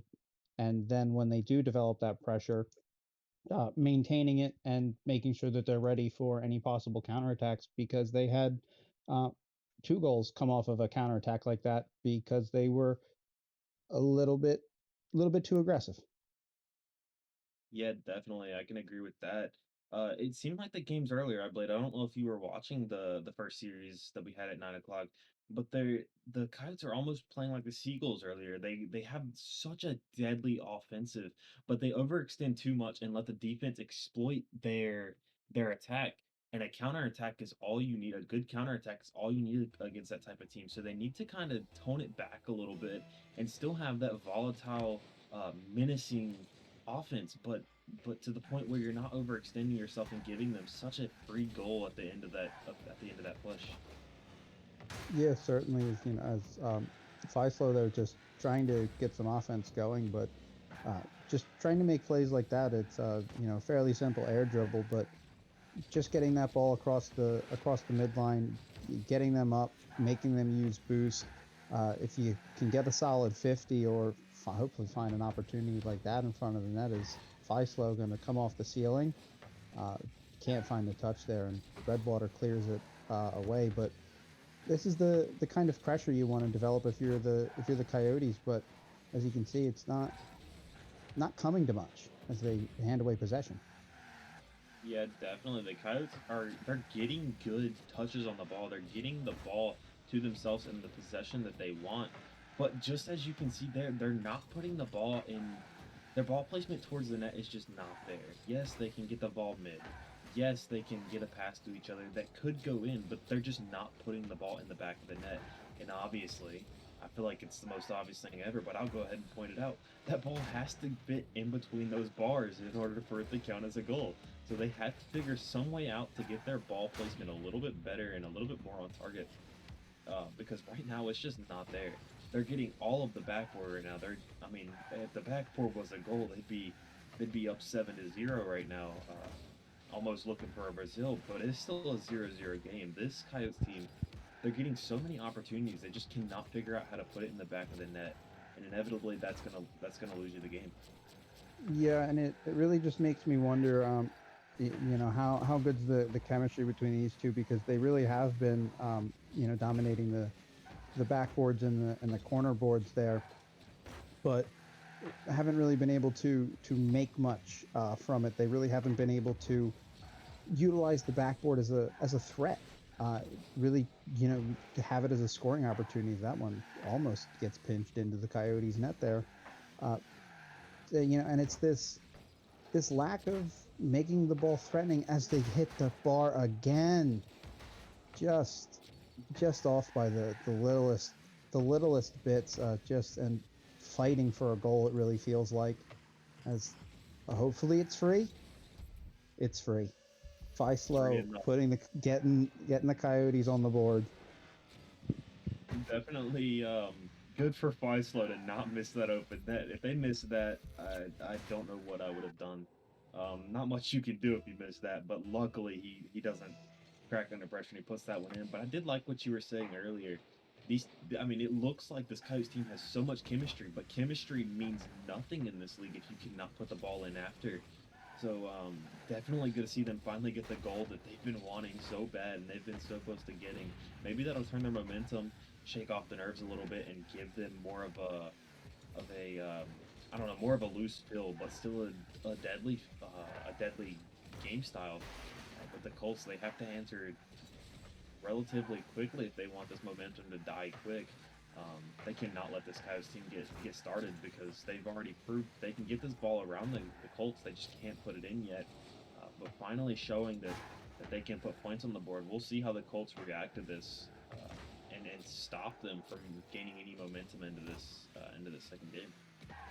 Yeah, I mean, certainly once the Coyotes figure out how to beat this third defender, as Strider just drops one in there to tie it up with 91 seconds to go. But it feels like as soon as the Coyotes just figure out how to just stop hitting the post, put that ball just a little under the crossbar, just a little inside of that post, just how much the complexion of this game changes because of that, and how they're not winning, and how they are down 1-0 in the series because they are struggling with shot placement that much. Yeah, I definitely agree. It's been a little tough for this Coyotes team so far, getting that first goal for free, and then giving up a slow shot from Strider. That's gotta hurt. They had that starting goal that they needed without the Colts even scoring one, but then just letting the Colts have something like that. Even when there was a defender, it felt almost free because the defense wasn't even close to that save. So you got to be wondering what the Coyotes are thinking, or even what the Colts are thinking. Do they still think they have that momentum to push into this game? In my opinion, I think they do. I think the Colts have all the momentum in this situation because the Coyotes. I mean, yes, they scored, but immediately got it tied back up. So who knows what's going through either of these teams' head? But they have 25 seconds left in this game. Hopefully, we see overtime. I want a game 2 overtime, Blade. What are your thoughts? I would like some overtime, but really, I'd have to say if I'm the Coyotes, I'm a little frustrated just at how hard I have to work to get a goal compared to what it seems like it takes the Colts to do. And if I'm the Colts, it's just uh, how it's it almost feels like that they're going to steal this one. Really, that feels like that the Coyotes had so many chances to get them a lead, put this game away, that kind of the Colts shouldn't have been in this game. They shouldn't be in overtime tied at 1 with a chance to win, but Feislow is going to tell them no, and even this series up at 1. Yeah, and that's just beautiful placement from Vislow. What the Coyotes didn't have this whole series, he puts it straight into that crossbar and right inside of that post, as you see. And as you said earlier, they needed something like that. But just a beautiful shot straight over the defender's head. And what can you do to that shot? Not much, somehow, unless you're a pro player and you pre-jumped it. But just the Colts not being able to react to time it up, and that's a big relief for the Coyotes. Um, the Colts, it almost seemed like their game plan right now is to kind of wait and literally just wait for the Coyotes to mess up because it's proved to work before. They literally waited on the Coyotes to make their mistakes, and then they had a free net. It seemed like that's what they were doing there. And Strider, I believe it was Strider for the last goal that got scored on him. He just got caught in a weird spot, and Faisal put one straight over his head. So definitely a good look for the Coyotes. But the Colts have to figure something else out because I don't think this kind of sit back play style was going to work for much longer. Yeah, no, and looking at this, that the Coyotes with 11 shots, the Colts had 5 saves, and with the Coyotes with 2 goals, that's 4 missed shots. That's 4 shots that aren't accounted for there, as didn't get saved. Uh, and I know sometimes they can be a little funky with what's called a shot, but that's a that's a different story if any of those 4 are on target. Yeah, most definitely. Last game, the thing that killed the Coyotes, even though they did win, that was not a pretty game for either side. To be honest, the Colts kind of showing weakness in their gameplay, and it seemed like the Coyotes were kind of picking up on it. But those shots for the Coyotes were just killing their morale. You keep getting knocked down, and it is a pretty famous saying. Doesn't matter how many times you get knocked down; it matters how you stand back up. And they stood up and somehow got that 2 goals that they needed to put the Colts away. But still, the fact is that they missed all of those shots, so they need to stand back up again and show that they're a dominant team in this series. But for the Colts, they need to switch a little something up because, as you can see, that sitting back mentality is not going to work against this Coyotes team for much longer. So they need to play a little bit more aggressive on their offense. And the Coyotes, honestly, that rotational thing, if they can fix that, it's going to be a deadly series. Yeah, certainly, and I mean right there, the pressure that the Coyotes can generate is, I believe it was Gucci who was going around and just demoing the Colts there. And another ball out front that they just can't convert on. That these chances are there, and they're not getting the bounces. They had that air dribble play that that they almost had in the corner there, and Redwater puts that in, and it feels like it's that easy for the Colts, and it's that hard for the Coyotes tonight. Yeah, definitely. Faisal getting stuck going for boost. I guess he was on 0 and he needed that, but still, maybe if he would have cut straight to net, maybe he would have saved that. But that was a really nice flick and a well planned flick from Redwater. There we go. It was a really nice planned flick from Redwater, and then he got the aerial after and put that straight in the top right. That's beautiful placement by him, and I think that's what the Colts um, have more than the Coyotes. I think the Coyotes lack it is just ball placement. I learned from a good buddy that played today, Drax, that ball placement is everything. It's red, blast one in the back of the net. Nothing the Coyotes can do. But ball placement in these higher ranks is everything. There's nothing you can do if the ball is placed good enough into that net, and the Coyotes need to learn some of that because if they can somehow generate shots that are just too hard for the defense um, to save, and I mean the Colts have shown it. There's spots where this Coyotes team they've been able to score, but they're just not taking their opportunities. So if they can pick out their opportunities and take the ones that they know for sure they can score, which there have been a lot, and I know you know this as well, Blade. There have been a lot of opportunities for them. Then this would be a different story in this game, and they wouldn't be down by 2 goals.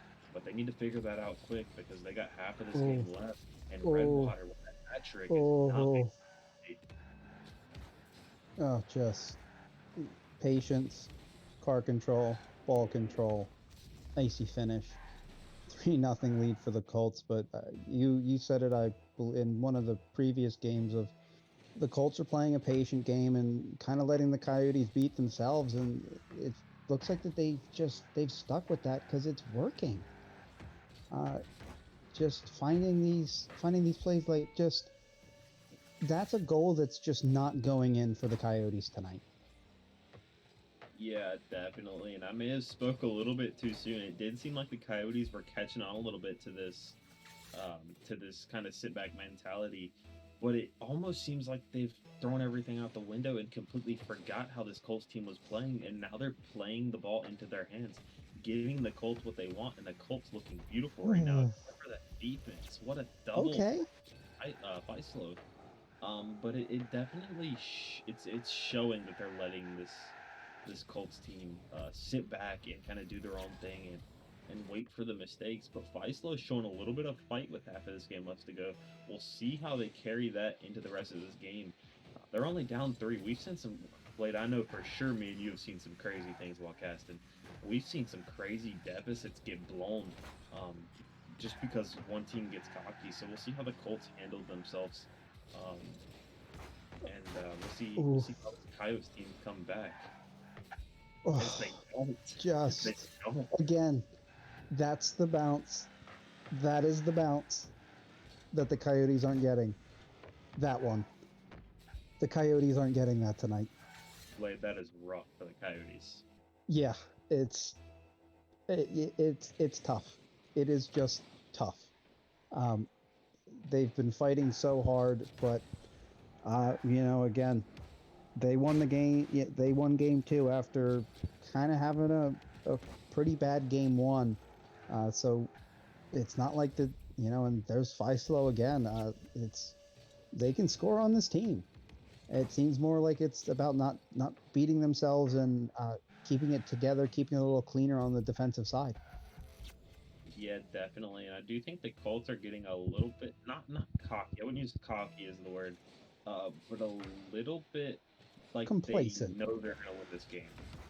A little bit like they feel like they know they're gonna win this game. But I would not put this Coyotes team out. They've shown they can get the shots off. They just can't put the shots in. So if they can take a higher percentage shot, I feel like that's the way the Coyotes win this. But they also have to stop giving this Colts team time because this Colts team has proven to be volatile in that spot when you give them the time to do stuff. And what a shot by Feislow! That's the hat trick for him. And this game's only 2 goals away from being a tie game, Blade. This Feislow is showing so much fight, and Gucci and him have to be feeling energized after those few goals and knocking the lead down by 1 more goal. I wonder how the Colts read this because right now, what is that? Not 2 unanswered. It wouldn't be 2 unanswered, but that's 2 goals that the Coyotes shouldn't have had. That the Colts defense and how it's been should have been answered, but they're going to answer right back with a goal of their own. Oh my God, Blade! This game's all over the place. Yeah, and that last goal from the Coyotes, that extra touch there off the ball off the bottom of the crossbar again. It's just that's the Coyotes' difference tonight, and just another ball that got lost in the middle there, right out front of their goal, and it goes in, and it's a fight for these Coyotes, and it looks like it's just coming a lot easier. But I mean, they're not out of this yet as they put another one in, and this was a fairly quiet affair, and has quickly turned into a barn burner here with 10 goals scored with 54 seconds left, and Coyotes only down by 2. It really feels like that they almost shouldn't be in this game, but just are not letting up.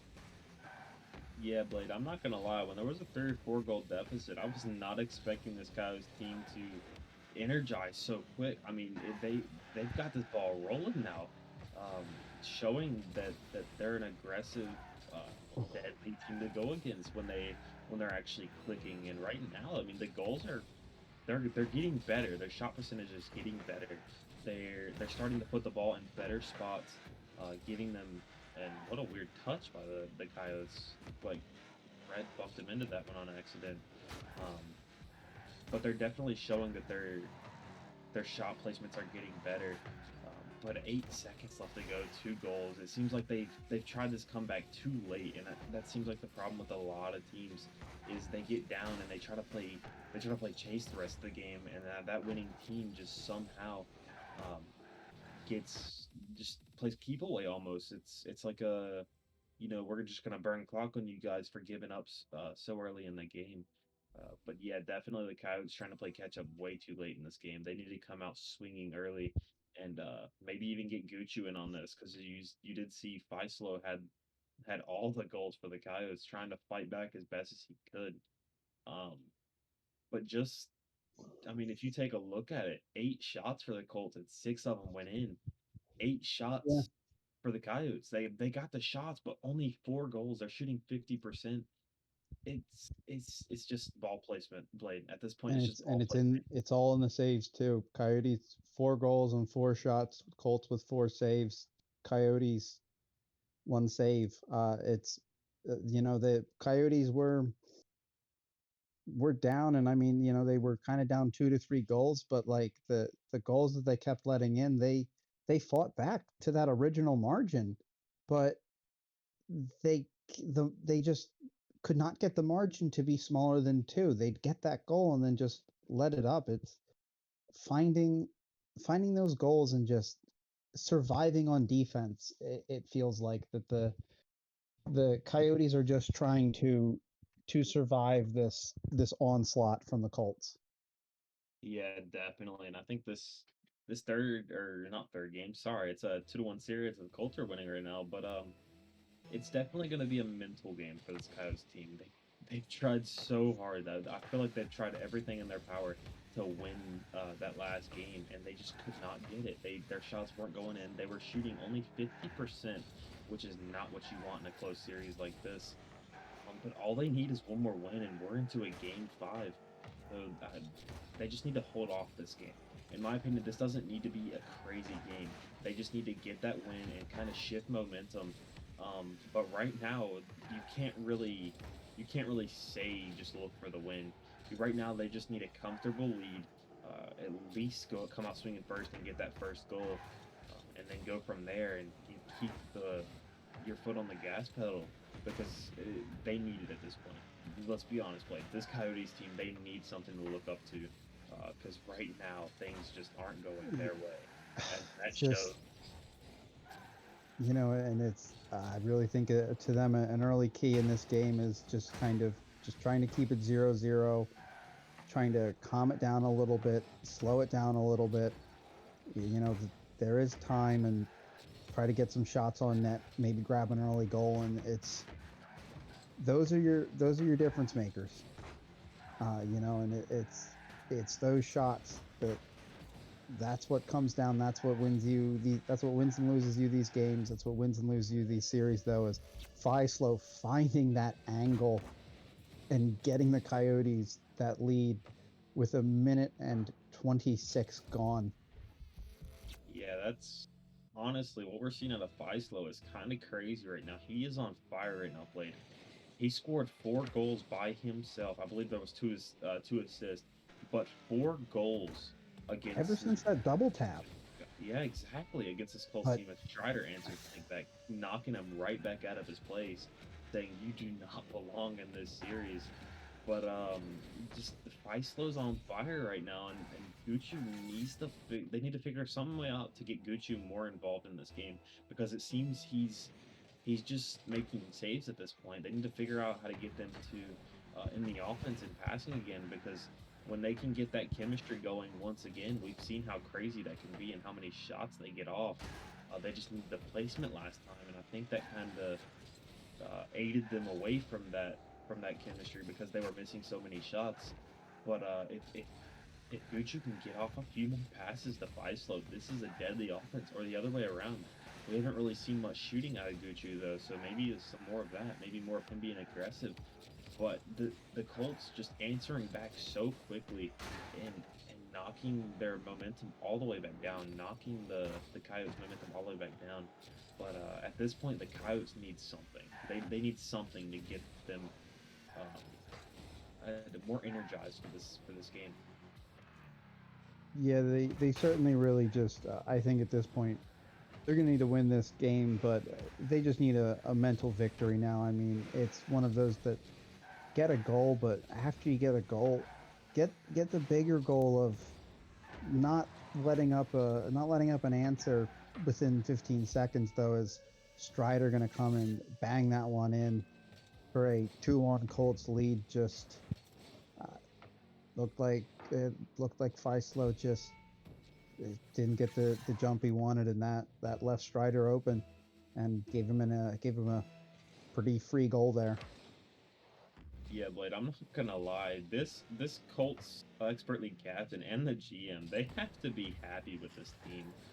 Their 13 Sal is shooting as Faislo shuts me up really That's quick. Let's talk about that's the what you want to Coyotes, see. not the Colts. But the Colts, that GM has to be proud of this team. They have a 13 Sal. The bottom of this league, the minimum requirement for this league is shooting lights out. Lights out shooting from him. And same from Red. Lights out. But their defense seems to be cracking a little bit as Coyotes prove that they're still in this game. And this is anybody's game right now, Blade, as the Coyotes answering right back, getting that feels good goal. And it's just feels bad, man, for the Colts as they had that lead and they're the ones getting knocked down. So we'll see how the Coyotes respond. And maybe they take back the lead again. But this game seems to be kind of teeter-tottering between who's playing better. It seems like both teams are kind of playing the same, or not the same play style, but to the same intensity. And it's kind of giving us a back and forth. So we'll see what team wants it bad enough. If the Colts want to go and take the series, or if the Coyotes want to battle back and take us to a game 5. What are your thoughts on this play? Just again, the Coyotes are just still look like they're just fighting so hard for everything, and just how exhausting that has to feel is just again. How many extra touches do you need? Like you get that one, but it stops there on the goal line. I mean, they got it in, and again, here you go. Can they get to 49 seconds and not lose this lead and just hold it? Again, they have less than a minute. Now's about just hanging on. If you score another one, if you can put this in, and Faislo with the heady demo gets them that little bit of breathing room. 12 seconds later, they get their goal. That's the kind of play that you want to see. This could be the start of the turnaround. It's going to take a little bit of a collapse on the part of the Coyotes, but it looks like they want to take this to game 5. Yeah, definitely. The Coyotes showing a lot of strength right now, and I wonder what those comms were like after that goal. Probably so much relief, but maybe not so much more. The Colts answer back so quickly. Strider taking his chance and getting that free goal. But I will say, I wonder what the comms were like after that second goal. Like the relief off of the Coyotes' shoulders. Maybe thinking they didn't have to battle as much, but Strider proving that they better keep their A game for this last 37 seconds because they're not just gonna let them have it. But Faislo Right back. shutting me up really quick, puts one a banger straight in the net, and Faisal has been lights out for the last for this game. To be honest, throughout this whole game, he is not. I don't believe he's hit the bar out yet. So definitely, they're listening. The shot percentage has gone way up. What do you think they have to do to hold off and keep this game in their half? Just that getting that goal. I mean, giving that one up, but getting one back like that, that's going to turn you around. They've got to be so happy. And do you want that one? Hell yeah, you want that one. But it's okay because you still have a 2-goal lead. There's 5 seconds left.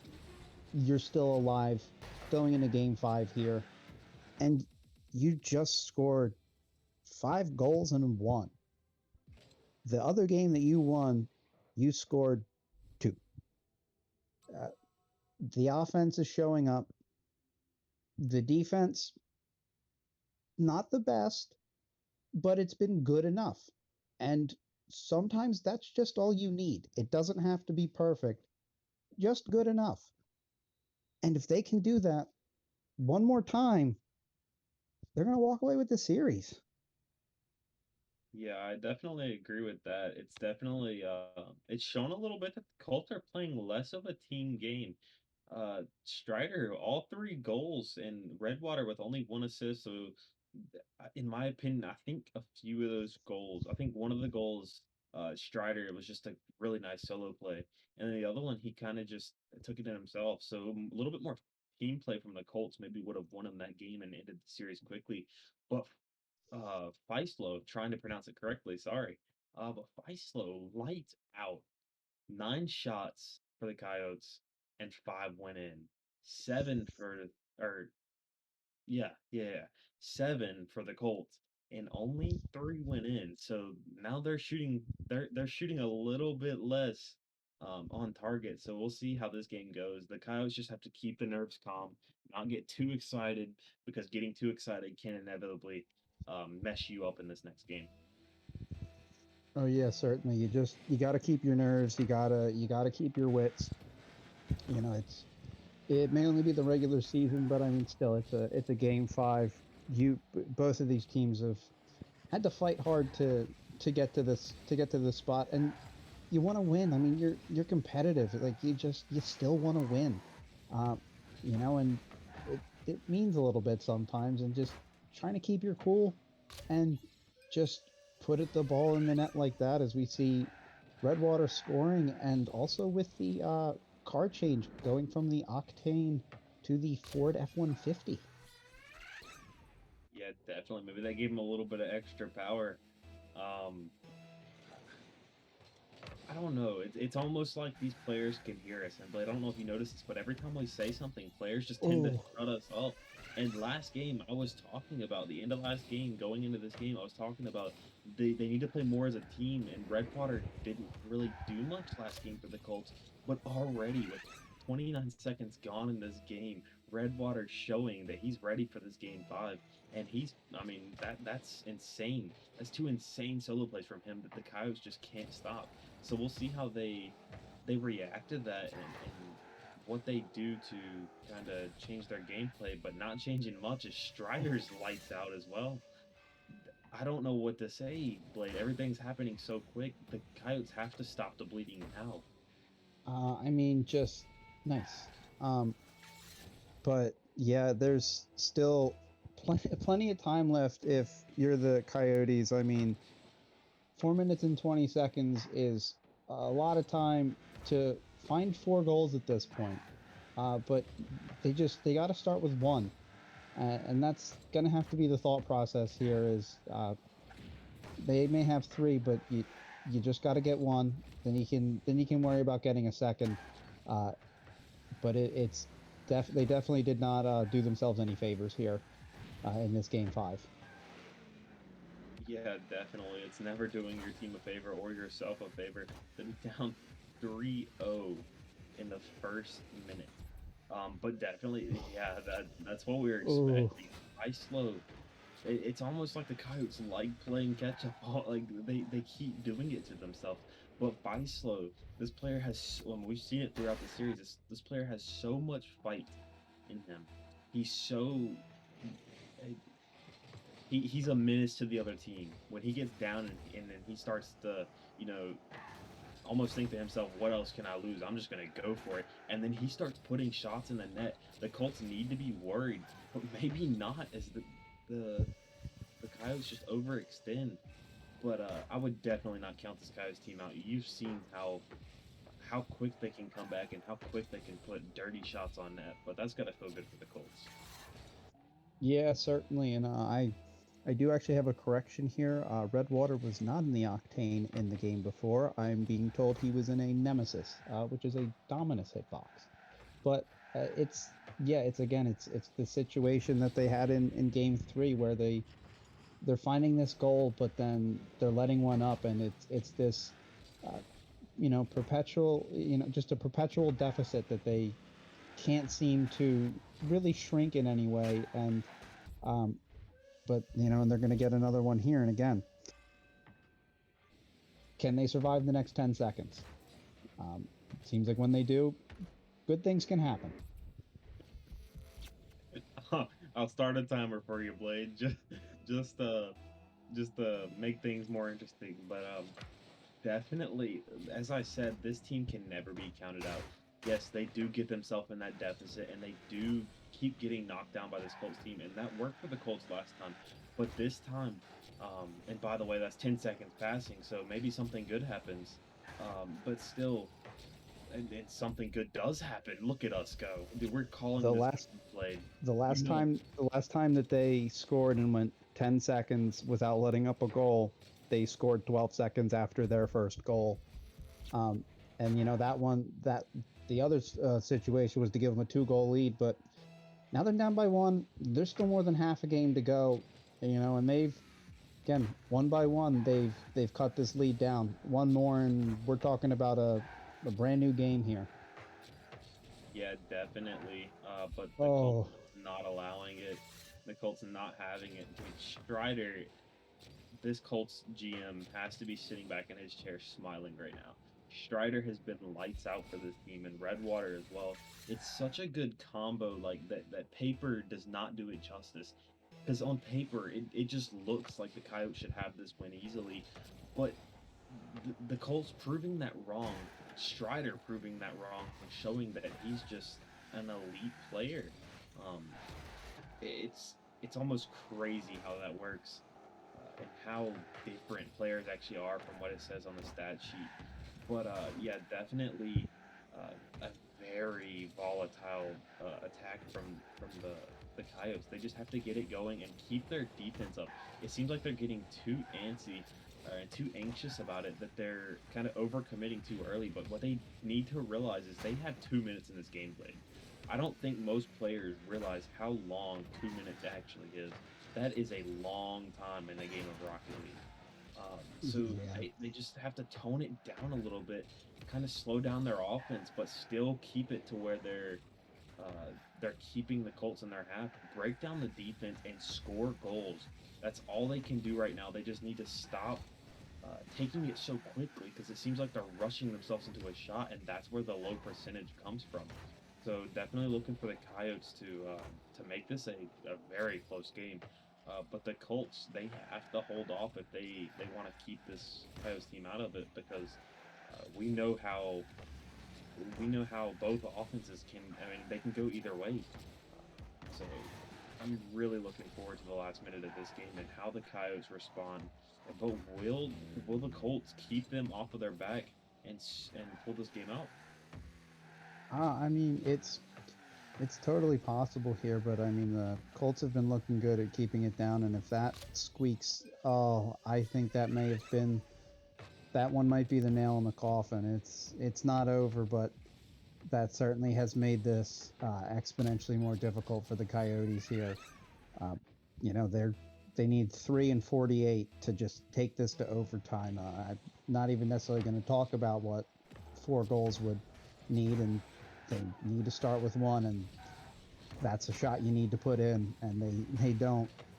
But the Colts have to be feeling good, and just this is, oh yeah, and It's got to feel a little hollow. If you're the Coyotes, they fought so hard, so hard to get this far, and to really have to lose hope that late is just devastating. It's a rough loss, definitely. Yeah, definitely. I do agree with 100% of what you said. Actually, it's man, I've been in this situation before. Believe me, you fight so hard to get to that game 5. You pull the series all the way back just to get slapped almost right in the face. Um, it just the hollow feeling. I One agree for with the that. road. I agree with that. One There for the we go. road. Feels good, man. Not really. It's just an upset for them. 2 seconds left. There's no way they can win now. So it's just that hurts. That hurts bad for the Coyotes. But hopefully they can pick themselves back up. The the Colts right now just running like a well-oiled machine. There's nothing that can stop them right now. And they were basically score at ease for that last bit of that game. So I just wonder how this affects the Coyotes rest of the season. Hopefully they can move on from this game or from this series. But the Colts, this has to feel great. Yeah, I mean, and they counting it up here, I have them as having scored 20 goals this series. Uh, for a game is a great a great mark to be at. I mean, it's a hard mark to beat, and it really showed the offensive dominance that they put on display, and it felt like the ease at which that they scored. I mean, at least in comparison to the Coyotes, and the struggle that it took to seemingly put the ball in the net. And I mean, 13 shots, putting 7 in. Uh, eh, Shooting 50% is going to win you a lot of games in this league. Yeah, most definitely. Both teams had an insane, like a literal insane series. This was an interesting series, Blade, and I think we can both agree on that. But the Colts just showing off a little bit more of why they're the better team. It's just it's hard to explain almost because the Coyotes they have potential. They have potential to win games like that, but they're just not. They didn't show it in this series. As much as the Colts did. The Colts were lights out all series. It was almost like they never showed their weakness, and never let the Coyotes have a chance. Almost every chance that they gave the Coyotes, they shut it down immediately and kind of shoved it in their face. Yeah, I would certainly have to agree, and it really feels like that the games that the Colts lost, that there was a degree of beating themselves in that manner, that that Coyotes offense to a degree was, um, at least in the beginning of the series, felt fairly anemic. Uh, but just the ability for the Colts to score like that, though, is incredible. But the Coyotes are. It feels like that they're almost there. I mean, games 3, 4, and 5, scoring 4, 5, then 4 goals, which are great numbers, except when you let up 6 and 7 goals, and two of those that uh, they they can show the offensive production. And I mean, games 1 and 2, they let up 3 and then 1 goals. That they have the offense, they have the defense, just trying to get it together. Yeah, most definitely. I will say to end this night off, Blade, this was this was a great series. I had fun with this one, man. I feel like this is exactly how you should end off every night of Frontiers Double League. I just feel like it is. Game 5s are like they're so intense but so fun. But definitely the best way to end off a night of Frontiers Double League. Um, Before we do leave all of the fans waiting out there, for this night to end. Probably not wait. They're probably dude, Blade. They love us. Let's be honest. These people love the casters of FDL. They love FDL. But what was your favorite And out of any series, what was your favorite either game, play? What was your favorite thing that happened tonight in the stream? Really, the one that sticks out to me was I believe it was game three. The Faislo double tap just kind of came out real mechanical on that one, and to me that seemed to be the switch that kind of turned the Coyotes on in that series. He looked so much more confident after that. Played so much better. It looked like that hitting that shot just lifted the weight off of his shoulders, and I put on an absolute show for us, and it was just fun to watch him play. Yeah, and before we send us out, I'll go ahead and add on to that. I do agree. I've just from this series, I'm a fan of both of these teams now in this expert league. The Coyotes, they're so menacing with the stuff that they can pull off, especially with Feistel on that team. He's so volatile, and I use both of those words a lot. But holy cow! And then the Colts just lights out defense and a lights out offense. It's just crazy how two teams can get so good at the game, especially with chemistry and passing to each other. But with that said, everybody, that's been another night of Frontiers Double League. I've been Cyprock, and that's been Blade. You'll get to know us a lot. Don't worry. But we appreciate everybody watching, and we'll see you guys next time on Frontiers Double League.